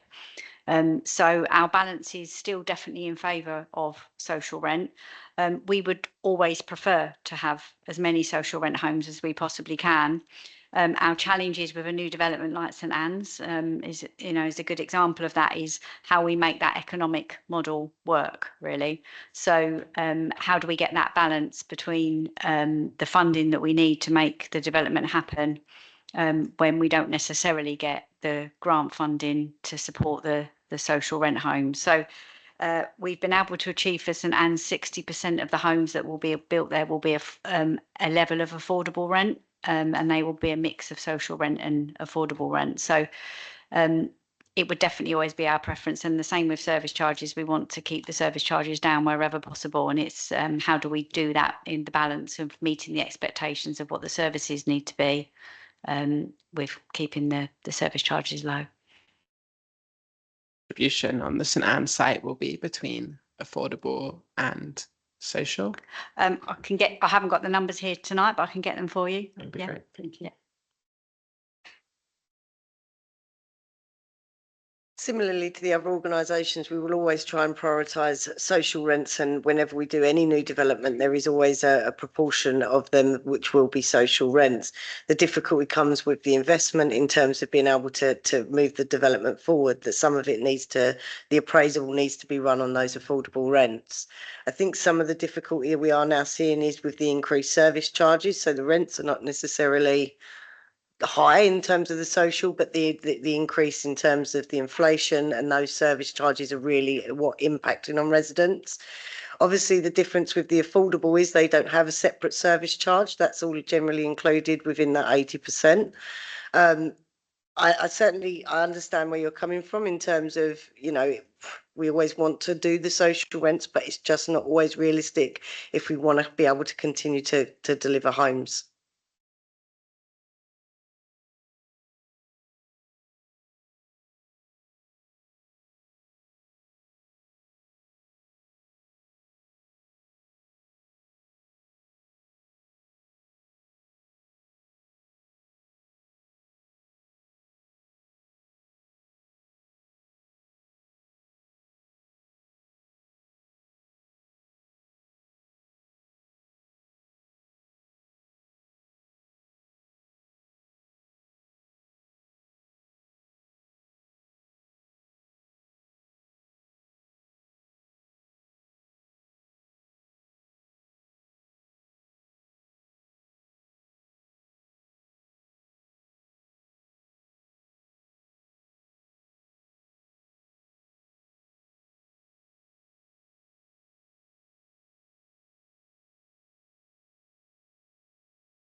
I think Hannah wanted to come in.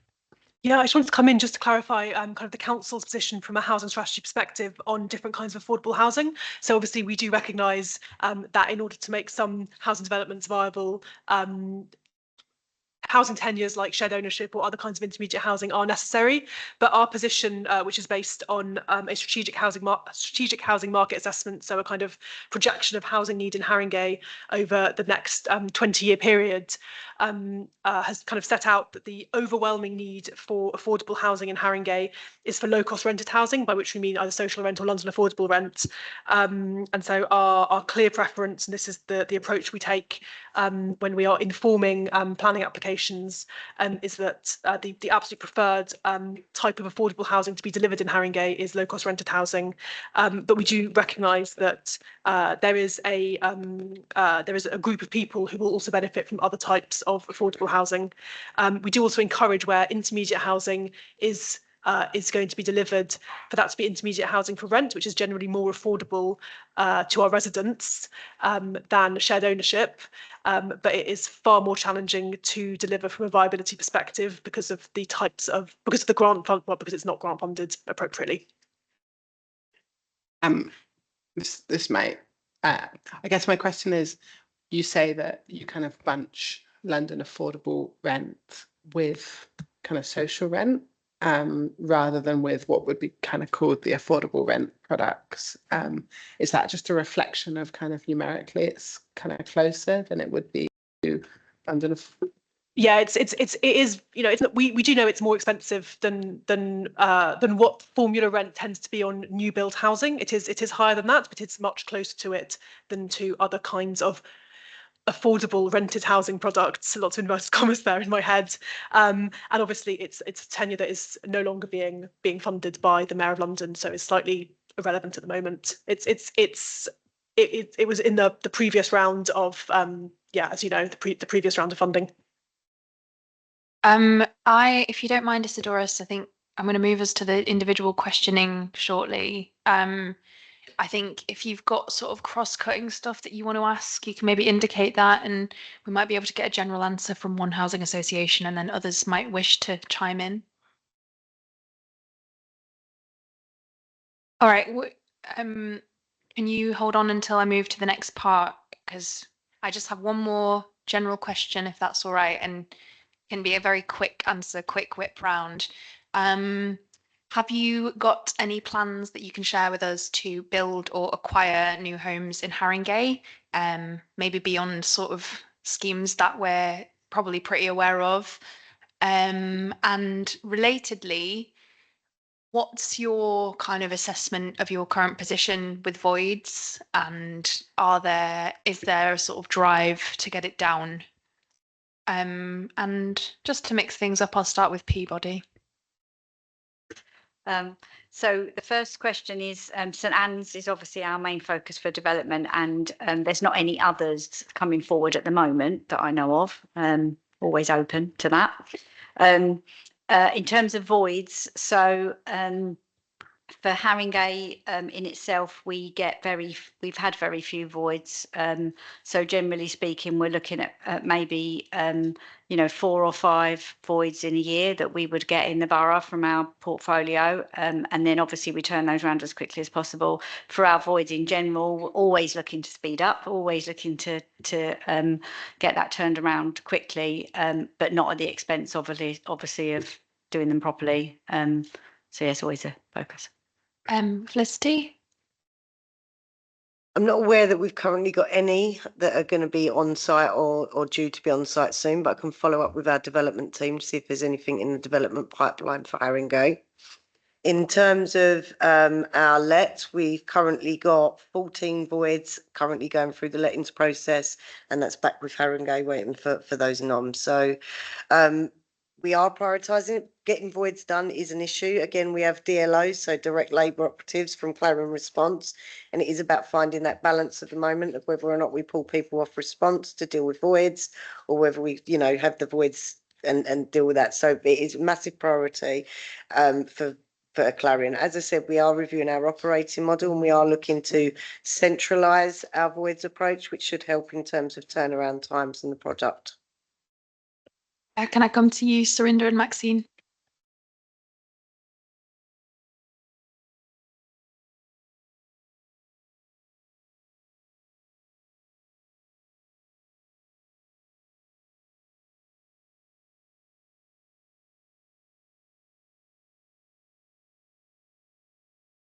Land access.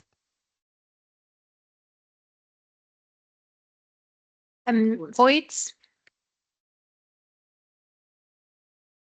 Thank you. Angela? Yeah, we haven't got any development plans at the moment. Any other new plans for Haringey. And we have got a void project we did have a backlog of voids, getting them back into use and looking at the void standard as well to how we're letting them. So there's a dedicated team that's working on that at the moment.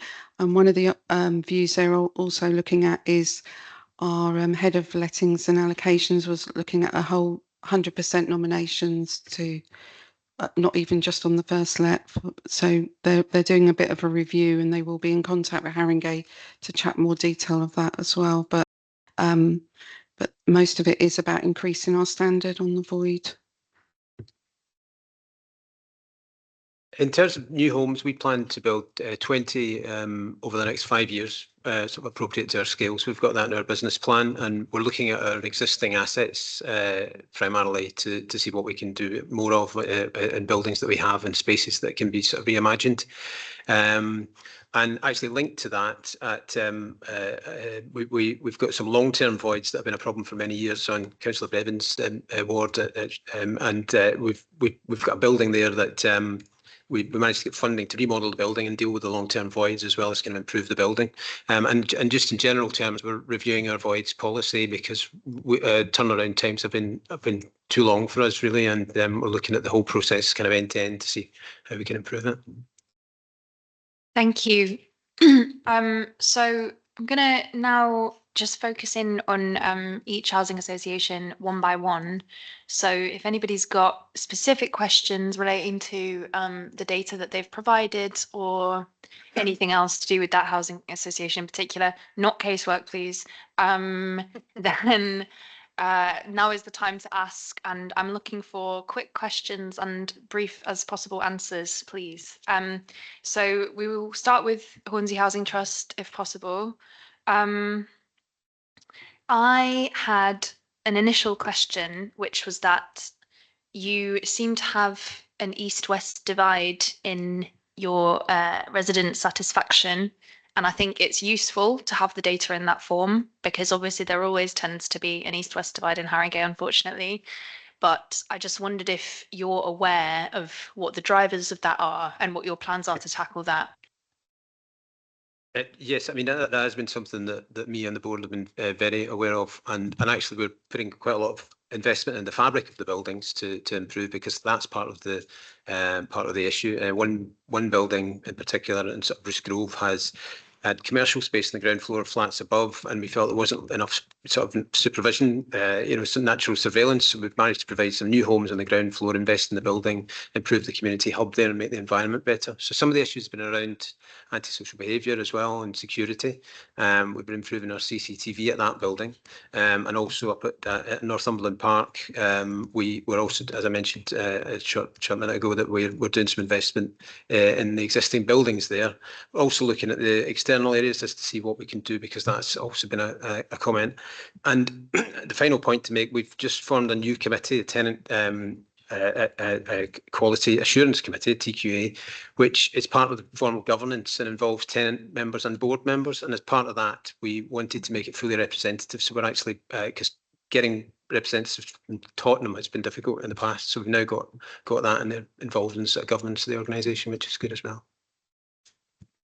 So it's sort of been kind of concerns related to specific properties and the sort of, things to do with the structure and the layout of certain properties that have sort of driven that. And perhaps a bit of isolation as well in terms of the removed from the core area, because we don't have as many homes there. Do the panel have any questions, Isidoros? I need to make a preamble on that one. Your association is the only one on the ones present here that's operating within the borough. It's got about 400 units, and it's dedicated to social housing exclusively. Okay, that's the way that most of other housing associations started with, but gradually through mergers and all kind of expanded in other areas. They became very big. Some of them, they are massive. They are about 10 times or 20 times the stock that the Haringey Council has got, for example, some of you, etc.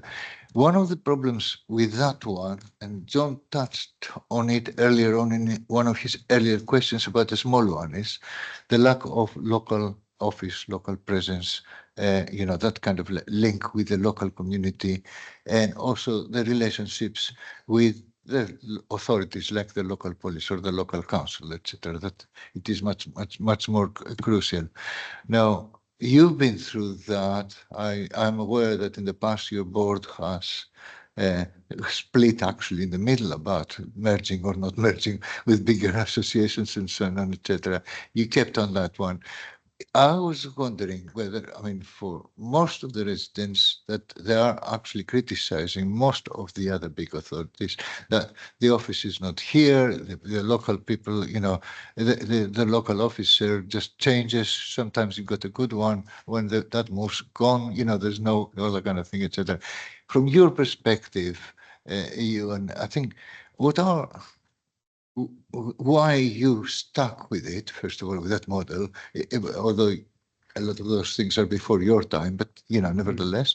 And what do you see the pros and cons of that one from your perspective as an organization? Does that make you vulnerable, or does it give you an extra strength? Certainly from our perspective, I think that it would be better, you know, to have more local branches or local smaller things. So I hope I made it a bit clear the question. Yeah, no, thanks.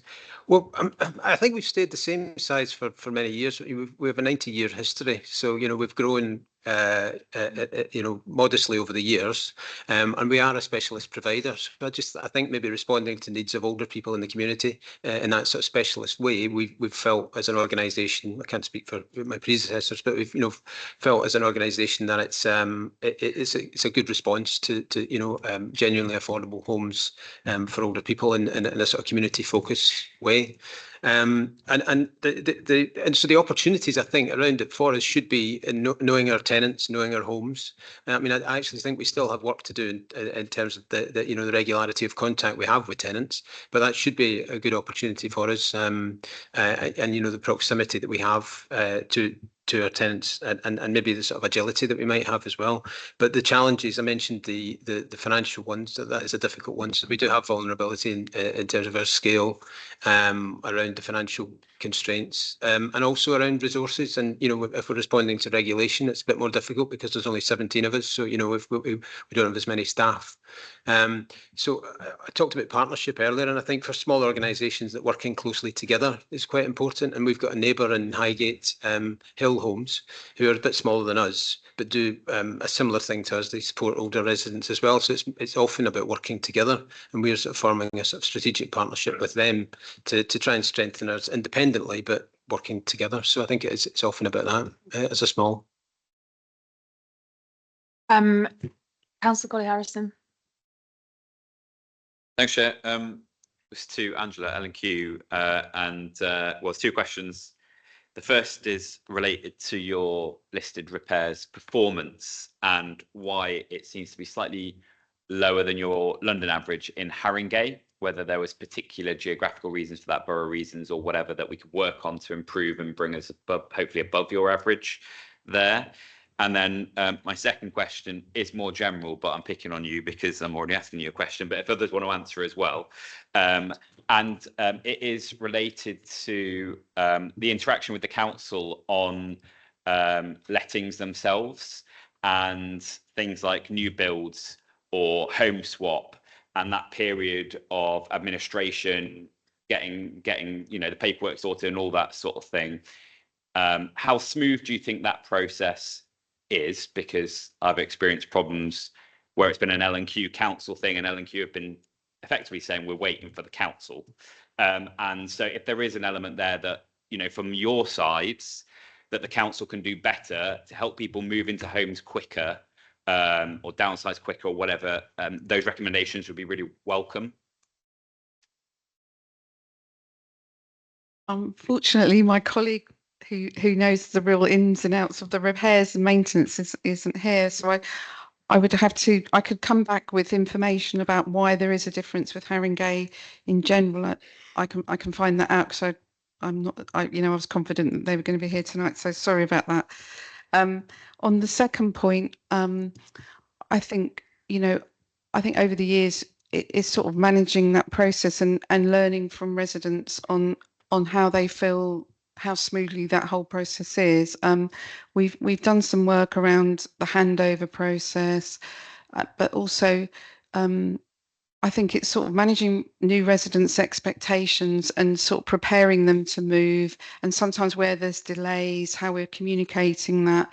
And that could be with the staff within the council and L&Q and the lettings team and all the various teams that are involved in that. So I think we've done some process mapping of that in terms of how we can improve that when we have to hand over on a new build. And then I think that initial key first impression for residents when they first are handed the keys about the information they've been given, who's around available to, that first couple of weeks, I think is quite key to have the relevant people there to support them, managing them to move into their new home. And I think we've done some work around that, and also with the aftercare team. As an organisation, we're sort of culturally looking at, that we're all responsible for residents, not just sort of the housing management teams, so all of us working closely together.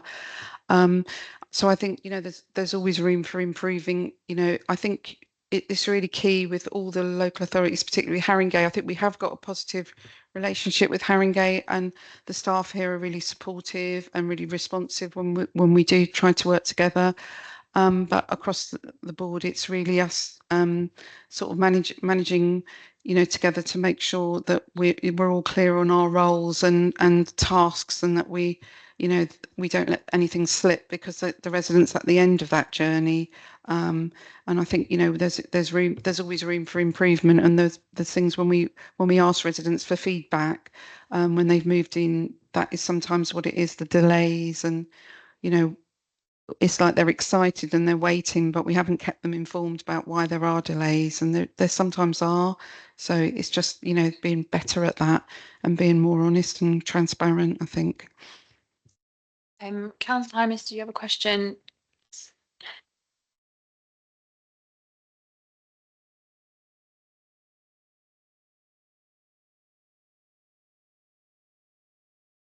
It was a question for Clarion, but it also does have implications. So there was a building in my ward that had a fire safety inspection. It was found to be kind of not meeting standards and led to a waking watch being introduced. I guess my question for you is, given the kind of size of your stock in Haringey, are there still outstanding inspections that need to happen in order to determine the safety of some of your blocks? And I wonder if there are any other of the housing associations with larger blocks who are having the same kind of problems, or haven't actually finished doing the inspections of the external cladding / the compartmentation in the building. So yeah, no, there are so we have actually a building safety team that deal with solely the fire safety risks of the over 18, so the high risk buildings. So there are no currently outstanding high risk buildings that haven't got adequate FRAs.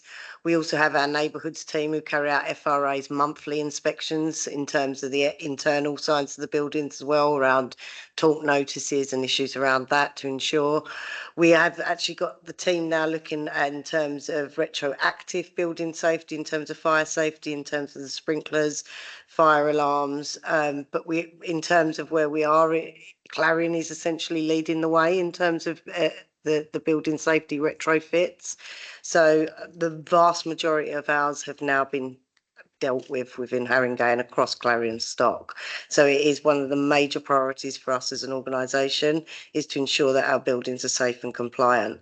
So there are none over 18 metres that haven't currently have a current FFRA, and retroactive works either completed or underway. Can I just come in? I thought that in the report that Clarion provided, it said that you have the target to assess stock every 5 years, but I think only 78% of Haringey stock has been assessed in the last 5 years. So is that? That's separate. That's in terms of the decent home standard. Okay, so it wouldn't be the same thing that picked up fire safety issues. No, so there is actually a building safety team, a fire risk safety team that solely deal with building safety related to fire risk assessments. Okay. I'm just going to use. Oh, did you want to come back? Well, it was just a follow up, I guess, as a cross-cutting question, if that's okay. If there are any other associations here who haven't managed to complete their inspections in the buildings, which may be at risk.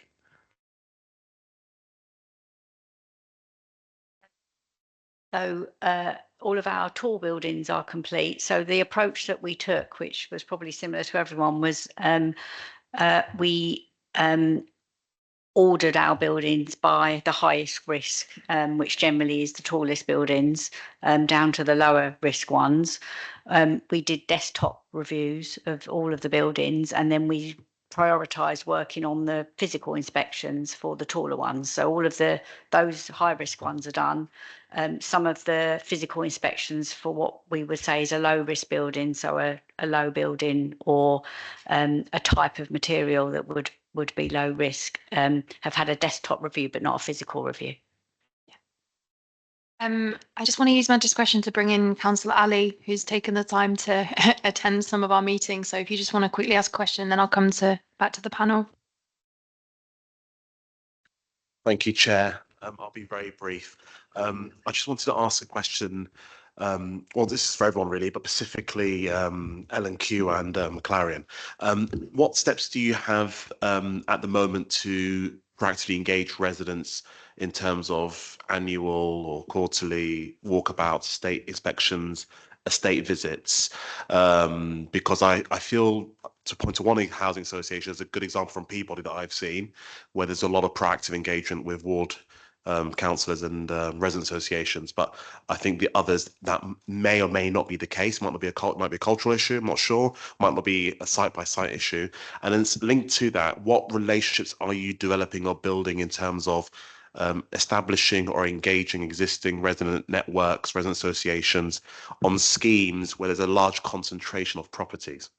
And the reason why I frame it that way is because I understand you may have properties that are houses on a road, but there are some schemes which are multi-mixed developments. You might have Peabody next door to L&Q who share the exact same land, but there's all kinds of issues to do with private parking and garden maintenance and an ASB and refuse. So I'm interested to hear about any practical examples, and if not, any commitments you're willing to make tonight. And thank you, Chair, for your good graces. Thank you. First, Angela. Yeah, we obviously with the walkabouts, we have got some of our residents from Haringey who are on our board of residents within L&Q, but we welcome. We have done. We do generally do walkabouts, but I think obviously we could do more. And if we want to engage and do that with councillors, I will talk to the engaged residents there to try and set that up for L&Q. What we normally do, if it's a complex scheme and there are different landlords, we have worked together in various boroughs to try and make sure, you know, we're all working together because we've all kind of got shared and common themes. So it does sometimes make sense for us to meet as a group to deal with those things. Like you said, parking, if there's antisocial behaviour or things that we can share together. So we normally do have that approach when we know there's different landlords on a site or on a scheme. So I think that's generally what we will do, but I'm happy to take away that we will encourage and try and do more walkabouts with councillors from this meeting. Excellent, thank you. Tracy, did you want to come in as well on that? You did address it to Peabody as well, right? Oh, Clarion, sorry. Felicity? Yeah, so we do carry out estate inspections. I think one of the things that we do need to get better at is inviting councillors. We advertise it currently to residents. We also have community inspectors, which are resident based. We provide training so they can actually come out and inspect the estates themselves and provide us independent feedback in terms of the services and the areas in which they live. We also set up residents groups and committees, so that can be either a formal residents association if there's a group, if they want to. So we've seen that in setting up their terms of reference. And we also hold one-off meetings, so essentially where there's been other providers. An example of a gate on a community is a good one where we've held that joint meeting. So those have been one-off meetings where we've had a representation from Clarion, the other providers, residents have been invited, so we've ensured the right people are in the room to answer those questions. But it's certainly something we need to do more. It's certainly something we want to do more, and it's certainly something we've looked at as we're reviewing our current operating model. Thank you. Councillor Bevan and then Councillor Diakides. Well, just to reiterate what I said earlier, if you've got estates completely next to each other with different people doing parking, you should be getting those couple of estates put into one ownership by transferring the stock with proper financial arrangements between you both. But that's just a reminder. So just about Peabody, looking at your complaints on page 15, I think it is, they look really bad. Your tenant overall satisfaction complaint is 49%, and your community handling complaint is 70. Well, the satisfaction rates, the community handling one is 17%, and your overall satisfaction rate is 49%. I mean, that seems, is there something wrong? Because they just seem really, really low. So yeah, just to explain how we come about that. So when a resident has had a community safety case or they've had a complaint case, that is a survey that we do to say, how satisfied are you with that, what happened? Now, some of that feedback that we get is to do with the process itself. So how well we handled the complaint, for example. Some is about the complaint outcome and whether the resident was happy with the complaint outcome. And sometimes that's quite hard to separate. And I think that does influence those numbers to be as low as they are. We do know that we need to improve the way we handle complaints, nevertheless, and we've invested in more complaint handlers in our team, and the way that we handle a complaint when we first get it, and the way we triage that, and the way we contact residents to understand more about it and get it on the right track from the beginning, because as you can see from that feedback, there's some improvements to be had with the way that we do that, definitely.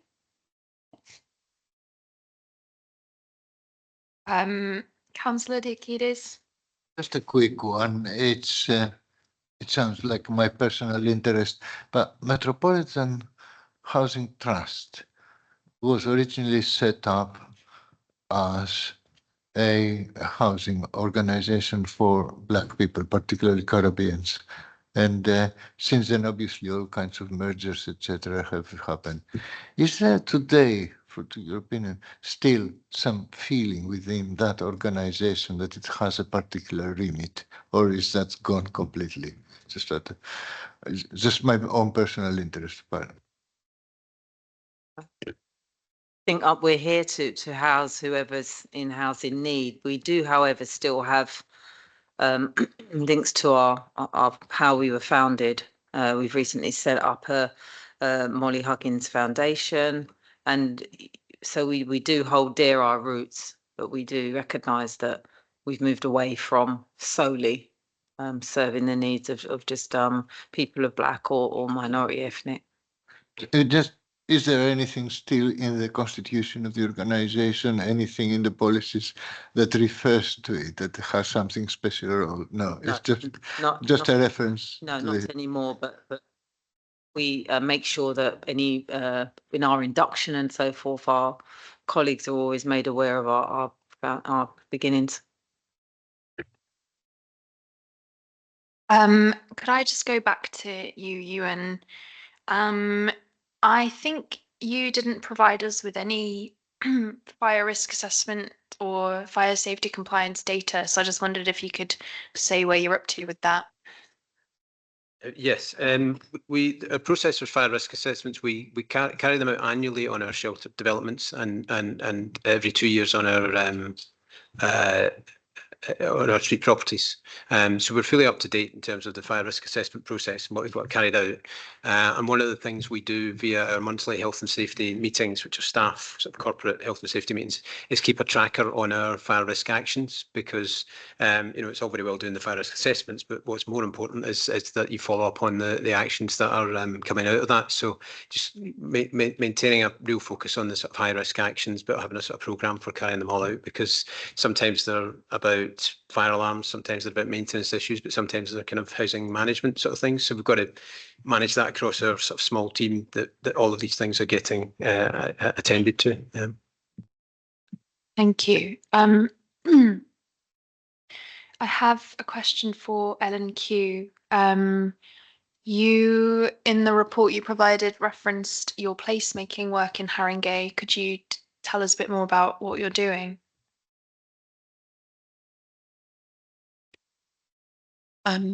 We reviewed what we call the foundation within L&Q. So we've got a north and south team. So aspects of that really are we're looking at how we can integrate and involve residents and community development from the planning stage, design stage, construction. So the whole team we've got there, and I'm sure it's the same with all the housing associations here, is community development's at the heart of what we do, and then how do we involve residents from the start in the type of the design and construction that we're going to be using in the future, and how we're learning from many products. And so we're also looking at, what assets we've got in the community. So we have got community centres and we have got community development, and we have specific officers who will look at the sort of data and the information about, say, Haringey, and how they can support and work with residents in that area. So there's sort of a holistic team that is what they focus on, and have that approach. And we're pleased that Haringey, we did have to make some difficult decisions this year, that some boroughs we are able to do as much work in, but we felt Haringey was one that we wanted to keep as a key borough to do that in. Thank you. I don't want to hog the microphone. Does anyone have any other questions right now? All right, I've got two more. So, which report was it? One of the housing associations mentioned some homelessness prevention work in their report. Does anyone remember who that was? Just give me 1 second, I'll find it.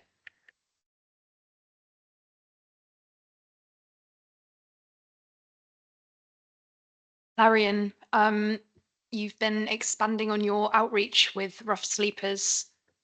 Could you give some more information about that?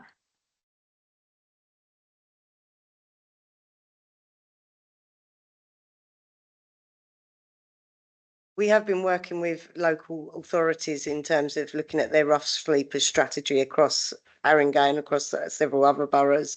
We do work with Homes for Cafe as well in terms of reaching out and Porchlight and Street Link in terms of how we can best support homelessness across the borough. Those are probably the key things. Again, it's about making those partnerships work, looking at areas where we can sustain tenancies rather. So our tenancy sustainment team are key to that, because that obviously prevents evictions, and that's about keeping people in their homes. And that's really what we've been doing, is actually just been opening those conversations to see if we've got any stock that could go towards supporting the homelessness strategy in the borough, or how we actually approach that as a partnership working. Thank you. I just have one final question, which is to everyone, as I've got a couple minutes. And this kind of relates to handling ASB cases and disputes between neighbours as well. What sort of quality of data have you got about your residents and their vulnerabilities? And how granular is that? And how well, essentially, do you know the needs of the people living in each place? Could you describe the quality of that data a little bit and how it's used, maybe? One thing we're trying to develop is our tenancy audit data, and making sure that we get, and I mentioned earlier about the regularity of visits to our homes. So even as a small organisation, I think it should be a strength that we've got good knowledge about our tenants, but we still have work to do around all of the developing all of these tenancy, having the tenancy audits. So for us, that's the that's the focus, and we also have specific for residents that need support. We've got person-centred risk assessments that we do, and independent living plans as well around that aspect. Yeah. We've carried out, we've got a team within the antisocial behaviour team who are called resident support leads, and they've been carrying out vulnerability audits on, we've based it on, as you said, it depends, you know, the data is as good as what people use it and keep it updated. But we've identified those residents that are vulnerable, and the resident support leads spend more time with those residents who maybe need that support, need longer. I mean, our longer term aim, we've got the tenancy audit programme as well, which is a tenancy visit, you know, so we have more contact over a 5-year period with all residents. And this is why we're looking at the neighbourhood housing lead model we've got in terms of giving our staff the time to spend on things rather than it being a rush with residents because they've got all these other aspects of their role to do. So we see it as a priority to spend more time. And as I've said, that was some of the feedback from the Ombudsman as well with us, is how we dealt with vulnerable residents through an antisocial behaviour process. So we have sort of looked at our policies, procedures and our training of staff on how we address that going forward to try and, you know, improve in that way. Okay. Yeah, so we have good basic data like contact details and that type of information. But when it comes to disability and vulnerability data, it's much less complete. And also, I think the challenge there is that is an ever-changing situation for a resident. So, you know, someone might be vulnerable at some time in their life and not at others. We literally this week have been having a conversation about, we've been considering tenancy audits and how we can do some of that to improve and capture some of that in the moment scenario for each of our residents. To overcome some of that, we operate a referrals approach. So we can refer residents who we find are needing further support at any time to our wellbeing team. So if they've engaged with our service, whether that's for community safety or for anything else, and then we find that that is the case, then we do it on a basis in that way. Similarly, we've got the CRM system so that, you know, as a large organisation, so everyone's got awareness, so we can put flags on the system to alert people to any vulnerabilities. We've got good basic data, it's very similar, but similar is in the moment. So we have put something in place now to review that every 12 months to ensure that vulnerability is still live. We've trained staff around understanding what reasonable adjustments they could need to make. So it's not just about putting the information on, again, it's about that holistic approach.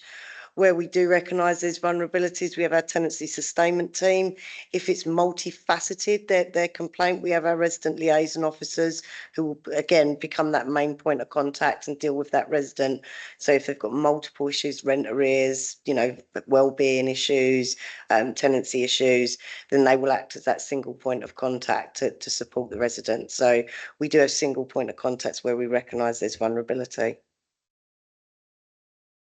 We changed our target operating model in April of this year. Our local housing managers have smaller patches.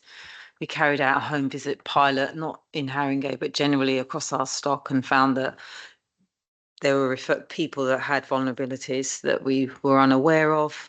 We're planning to roll out home visits from January onwards, and that will give us an opportunity to be a lot more proactive. So we've got basic data like all of our colleagues, but the kind of important stuff that we need in order to adapt our services for our customers we don't have, but we plan to carry out those visits, meet with our customers and get that information and then record it in our CRM, and then we can make use of that going forward. Thank you. Yeah. We do need you on a microphone though, just for the benefit of listening online and getting the transcript.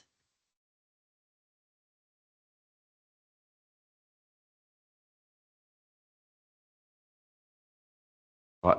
Oh, that's better. I can stand here now. So again, we've rolled out with our in-house contractor team training to help low-level identifying potential vulnerabilities, and we've also built in a process now that enables them to refer them through if there are any concerns. And our message is we'd rather take a chance and get it reported than just walk on by. So even the slightest hint of a vulnerability or somebody that needs some support, we've opened up that avenue to be able to refer those residents for any help they may need. That's good to know. Thank you. Any more questions from the panel at this stage? Final one from John, and then I'm going to close this item. Yeah, well, I'll raise this question now because I'm not sure where else it will fit in. So it's to our own team. So we do question our own staff as well as yourself. So don't feel victimised. I want to ask the question to the housing team. Can you produce for the scrutiny panel, say on the 1st of December, a number that relates to the empty properties that we have in the housing revenue account and the community benefit society? So all the properties that are empty in those two units on a set date. I've said the 1st of December. You can, if you want to choose another date, but because I'm really concerned about the number of empties that I'm hearing about. So I'm hoping that when you come back with that information, it will be quite reassuring. But if the scrutiny committee agrees, I would like to put that question to you, basically. Hannah. I mean, it's not my team or my service area, but obviously I'm happy I'm happy for the chair and the scrutiny officer to ask us for any information, and we'll provide it. The operational director of housing will provide it. Is Jahed? Yeah. I mean, I think that data is held. I mean, I've seen a figure relatively recently, which I think was for August. The data is held. I'm not sure it's held in the same place as the HCBS. Sarah, did you have your hand up? Yeah, I was going to make that exact point. So for HCBS, that query could be directed for myself. And in terms of sort of HRA housing stock, it would be Jarhead. It is worth noting that the cabinet member recently signed a new cabinet member decision to appoint a new contractor for voids that will support the delivery of HCBS voids. So it is a recognised area, and we do have a plan in place to address that, and the contractor's just coming online. Thank you. Councillor Hymas. Kind of relatedly, I'm not sure where else this would fit, but obviously we were, and it's a question for Councillor Williams really, you know, we had further representations made by the United Union Housing Workers branch outside the meeting today. I'm wondering if you have a further update on the negotiations there. I'm not sure when you were last updated. As you know, they're on strike at the moment, so there is an impasse. Yeah. We were updated by Jaheda last month. Yeah. To say that there was an impasse. Is there still an impasse? Right.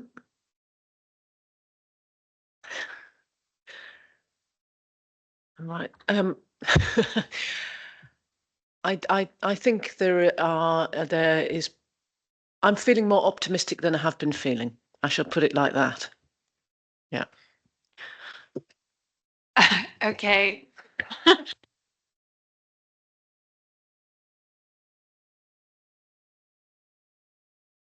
Can you say more than that in this time, or is it not possible?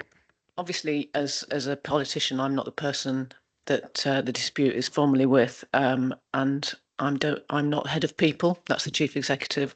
So really, it's in his domain. But I would say I feel more optimistic than I have done. Maybe it's more appropriate to have an internal update or briefing on that.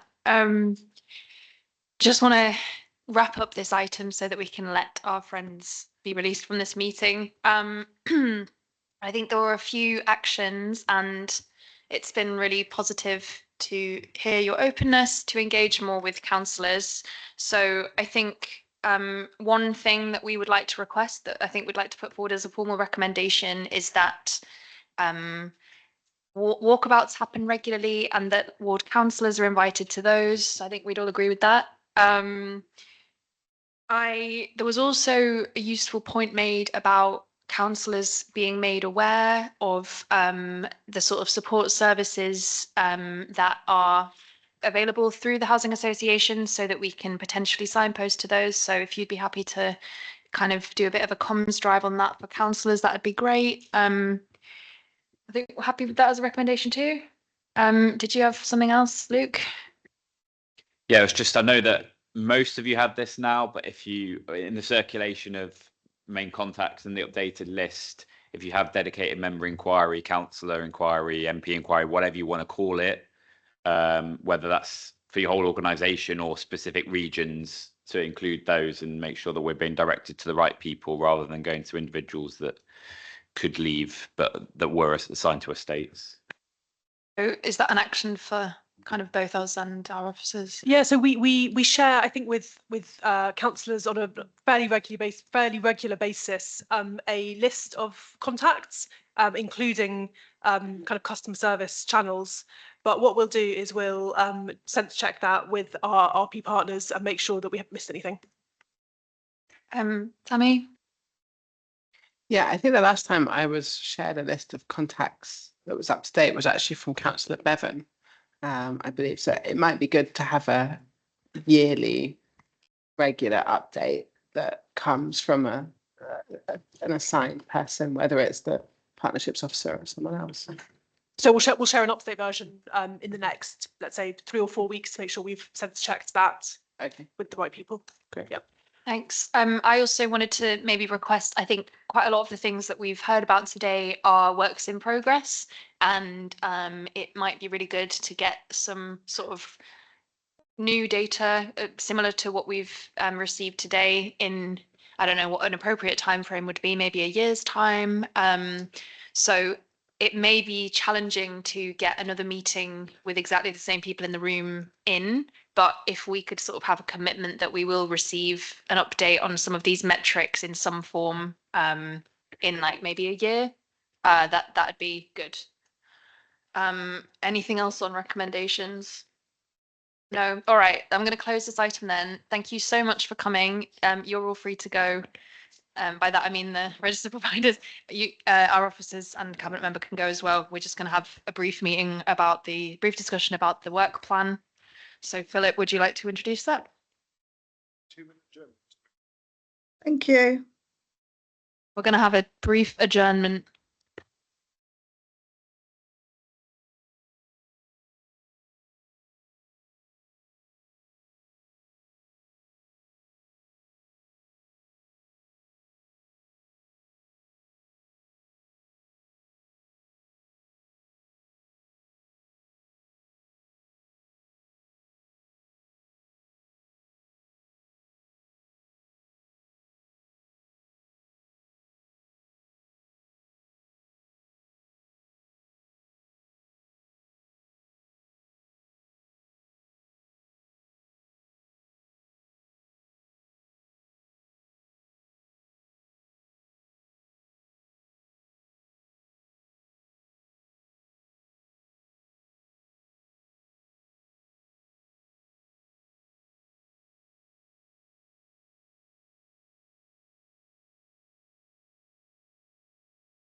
that keeps coming back?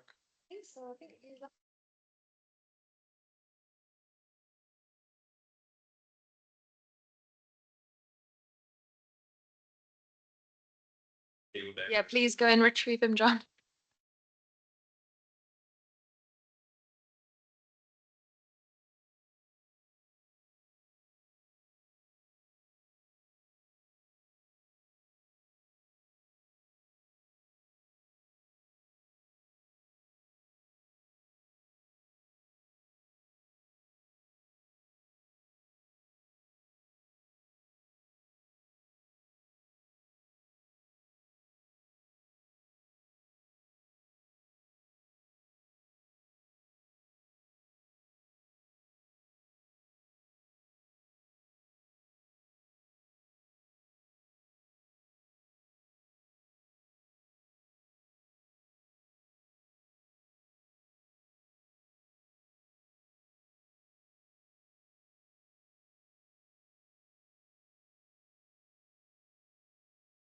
Are we back on? Yeah, right, okay. So thank you very much.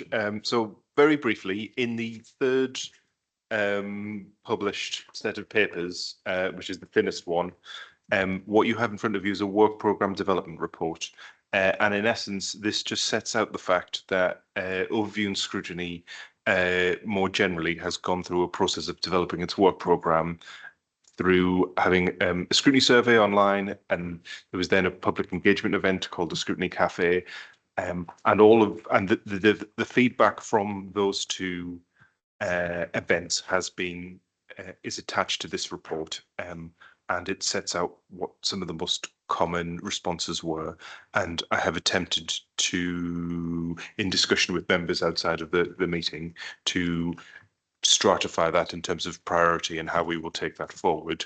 So further attached to that is an outline work program. So I guess this is just to ask members to agree the work program to go up to the main committee for its approval, with the understanding that obviously this is a live document and will change and this isn't set in stone. But it is also helpful to have an outline work program for the year so that officers are aware when, and cabinet members when they're required, kind of what we're looking at, and we can agenda plan that way. So is there anything else you would like to add, and are you happy to agree to this to go up to the main committee? And yeah, just to emphasize that, yeah, we did most of the panel, or a significant number of the panel, had a discussion about this outside of this meeting, including Dawn, and notably, I think there's the proposal to do a short scrutiny review on the situation with temporary accommodation, kind of exact terms around that to be refined, but particularly in anticipation of council's new policies on TA allocations and discharge of duty, which are being reviewed.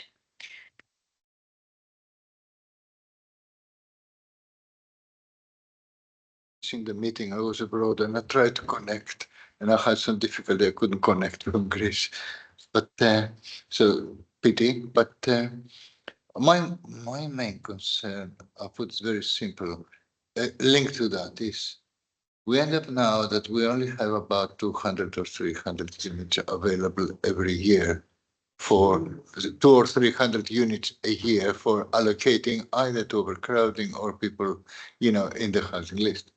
That's a drop for huge. A few years ago, not that long ago, it was about 1,500 or around there. And I think you can't explain simply by cuts or increase of increase of demand. Although these are, there have been periods in the last 30 years that the demand was much higher than now, actually, however you think, and so on. And I think we haven't got to the bottom of it. And I think part of it has got to do with housing policies of this authority.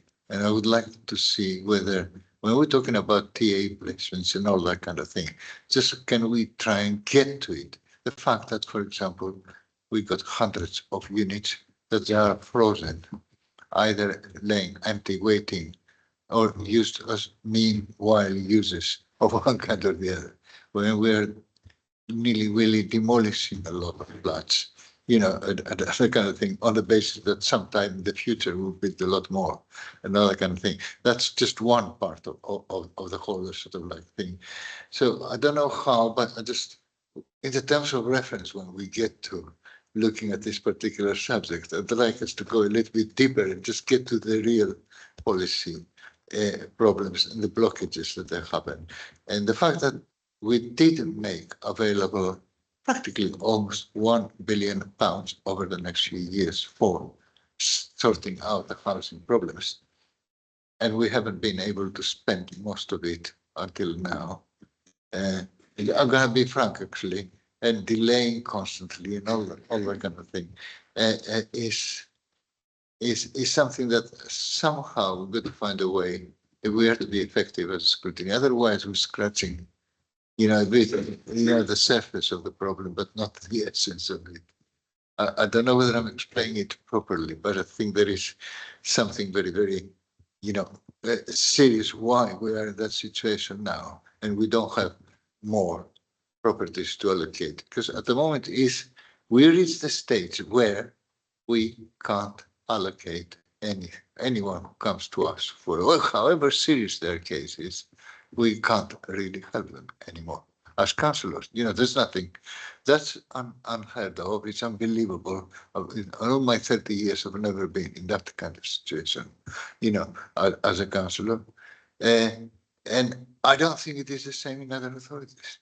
That's my thing. So somehow we've got to get to the bottom of it. So I'm just putting that in.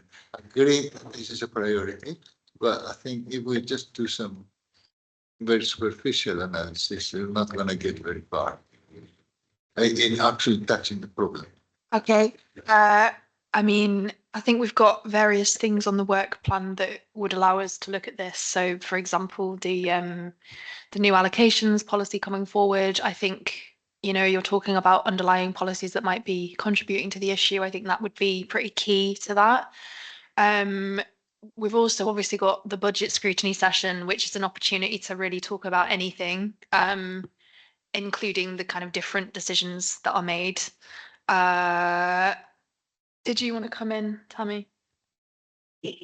Yeah, the point I made in the meeting that we had before was that when we did the private rented sector scrutiny review, we tried to cover a lot of ground.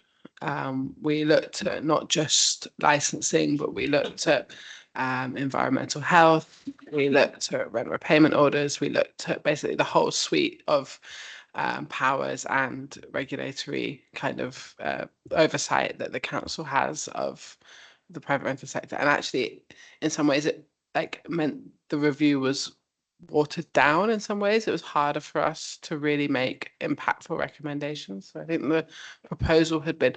Now, I'm not saying that there aren't things we want to look at around temporary accommodation and the deeper reasons, as you say, could we acquire more properties? Is it about meanwhile use? I think those are all very valid points and stuff that we could look at. It's just my concern is that it would mean that in the kind of relatively short period of time that we'll have together as a panel, we won't really be able to put forward anything that has kind of sufficiently looked at the evidence and the data. Whereas I think Alex's suggestion of doing something which is more specifically tailored around the allocations policy, while it doesn't get to the essence, as you suggested, it might allow us to have some impact on an area of policy that is currently under review from the council.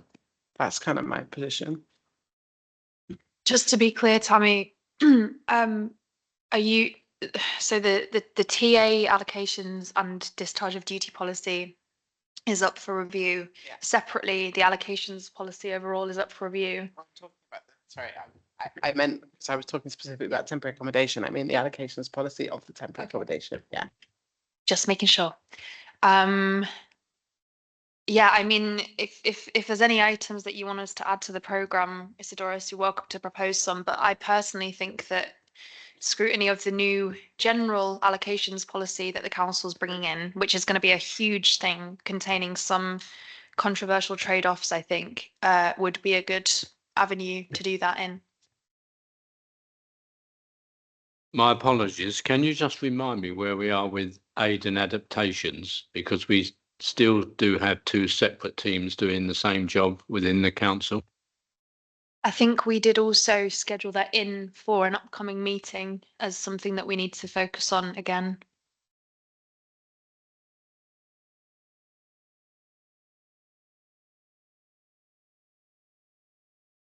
Yeah, so I think we've penciled that in for the March meeting of this panel. I mean, yeah, I'm not a housing officer, but I suspect those two teams still exist and that they haven't merged them into one. But we'll get an update on that on the March meeting. It'll be a joint update from adults and housing. Other than that, are we happy to approve the work plan as it is for the moment? There is obviously flexibility, so if kind of live issues arise that we haven't considered, we can add them in. Yeah, all right. Philip, do you have any clarity on if we are only, could you just describe what you told me about the next meeting regarding the budget and the HRA, etc.? Fine. Yes, so I've sent you an email. So the budget papers for Cabinet were published last night, and I've sent members the budget papers, basically the budget papers extracted from the wider Cabinet pack for you to read.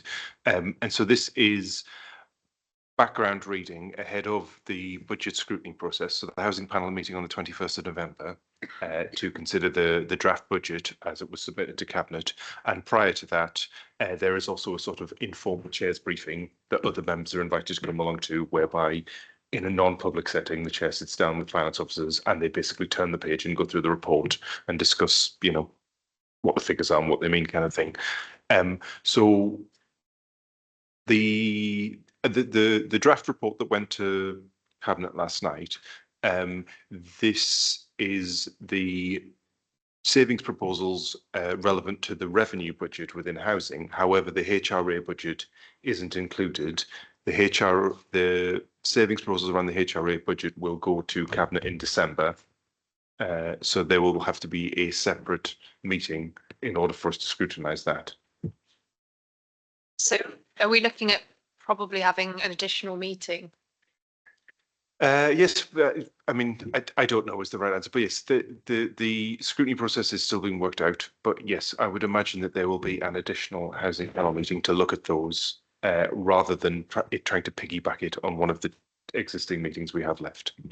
Yeah, I would definitely have a preference for that. And if we're only looking at the sort of general fund housing and placemaking budget at the next meeting on the 21st, that will be relatively short meeting.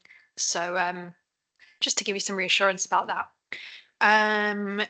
So the work program's been approved. Items of urgent business, don't have any. Future meeting dates, looking at, oh, yeah. Small nitpicking issue. I think I use only an example on, but we've got the decision tracker there. You know, that's very, which I think is good. But I raised, for example, an issue about vulnerable people at above third floor.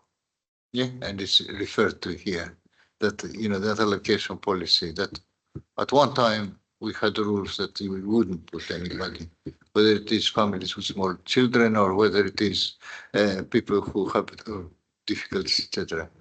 The response here that I've seen is medical assessment and other kind of thing, as though it's some kind of like medical issue, first of all, and then overcoming that issue, ignoring the issue. Still, if there is a Grenfell, that's what happened. It did happen there. It's just that people were locked in and they were told not to move out of their flat until somebody would come and say them, and it didn't. You know, that kind of thing, you know, that type of thing. So I'm using it as an example to say that sometimes the responses we get and we close an issue, they're not answering the question. They are, you know, they do. And I think resources is an issue. Resources for the scrutiny. I mean, Philip runs around on her own, but he's the only person we got to help in this issues, etc. But nevertheless, it's It's really like ticking box. We dealt with that issue, but we didn't get anywhere. We didn't get to the real, base, which would be consider change the policy and say we don't put anyone, who has got mobility difficulties, children in prams or things like this above third floor. What does it cost? Well, nobody would even touch that issue. And I'm just talking about a more general issue, the approach of us as a scrutiny, not only this panel, the scrutiny, just rather than touching and glossing over things. And I mean, in the last year, I've noticed strategically is a very good program we'll be discussing here. So the discussion today was excellent. I thought, very informative, that kind of thing. All the agendas that you've addressed until now, they're fantastic. It's just that somehow we've got to push scrutiny to become a little bit more effective in general, not this one, generally the scrutiny process. And I do have that kind of thing. And if necessary, let's go, Philip, on the responses and say that the response is not satisfactory. It's not that it's been completed. It's been covered. Yeah, not that you can make that judgment necessarily, or you should. You say simply they responded. But we should really be spending probably a little bit more on those responses as well. And similarly with the panels that we do, how deep they go into it. That was ties with the problem, the point I was making about temporary accommodation and allocations as well. It's just, it's easy to say we picked that, but we dealt with it. I think there's a few things there. I think firstly, I think there's a difference between receiving an unsatisfactory response and wanting to challenge it versus receiving a response saying that's not our policy, we don't think we need to do that, which I think is probably the council's position in relation to the third floor thing. And then really that's on you or us, if everybody agrees, to take that up with the cabinet member if we disagree with that. I'm not a building safety expert, so I don't know personally whether I do disagree with that. I think, that's one thing. I do agree that the actions tracker and sort of following up action should have more prominence, and maybe that's something that we can spend more time on in future agendas. I think, today is an example. I think we got some really useful commitments out of housing associations, which could actually change things as to how we work going forward, which is really good. And I think also maybe you need to have a conversation with the chair of OSC if you're concerned about how effective scrutiny is. No, I guess you've highlighted possibly the limitations of the process in terms of putting forward questions to officers, and if you aren't satisfied with that answer, how you follow up on that. Obviously, there's a difference between this answer isn't satisfactory, as in it doesn't have enough detail, or like you're saying, it's you don't like the policy position to begin with. Obviously, that's a policy function for the cabinet member. Fine, I'm happy to have a discussion about how we can be more prominent in the actions tracker. I would just say that having matters arising in minutes and sort of relitigating the previous meeting, and you tend to go around in circles on responses, is probably not the most conducive to a sort of dynamic and forward-thinking scrutiny program. But I'm absolutely open to having a conversation about following up and how to make the labelling perhaps slightly better for the action tracker. About asking for on the 1st of December how many votes we got around. I don't think we got a satisfactory answer. We got a certain, yeah, but we went around, but just try to find a different way of not quite answering the questions. Yeah, but and then what it would be on voids, because there are numerous properties, I'm aware, are empty for 3 or 4 years because supposedly we can't afford to do them up, or why don't we sell them? Why don't do something with them? But that kind of thing. And So we do really need to be a bit more, sometimes a bit less polite, I think, sometimes. But more harsher, not in order to cut anybody, not in order to blame anybody, but in order to create that sense of urgency. Well, I don't really think this is the forum for you to be giving me personal feedback, considering we're still in a public meeting.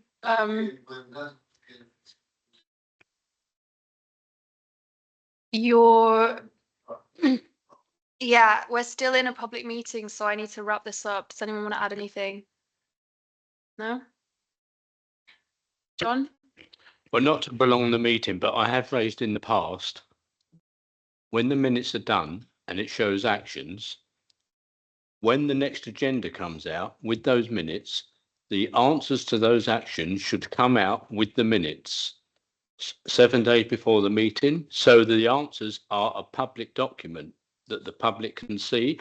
And if a service has failed to reply to your request for an action or a report, then it should be marked no response from the service, because you spend your time chasing up all these services trying to get reports.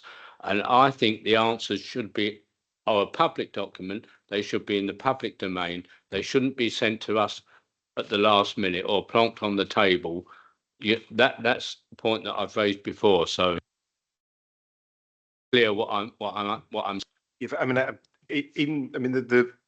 the actions were published with the agenda pack both this time and last time. Obviously, it's a table appended to the minutes rather than put into the minutes. So it was a slightly different. Yeah, they are in that pack. It's in the minutes. Right, page 11 of the agenda pack has an action tracker, which I believe is the sort of the rough format that you requested. It's an action tracker. I'm saying the answers to those actions should come out with the agenda so that they are a public document available to the public. That's my point, not the action tracker. Okay, I mean some of the actions are specifically to get a written response from officers outside of the confines of the meeting, as opposed to within the confines. But I will have a conversation with the chair, and yeah, fine. Okay. Okay. So no items of urgent business. Future meeting dates. Got a meeting on the 21st of November, which is the budget. What part of the budget, and then one on the 6th of March, and that's the end of the meeting. Thank you.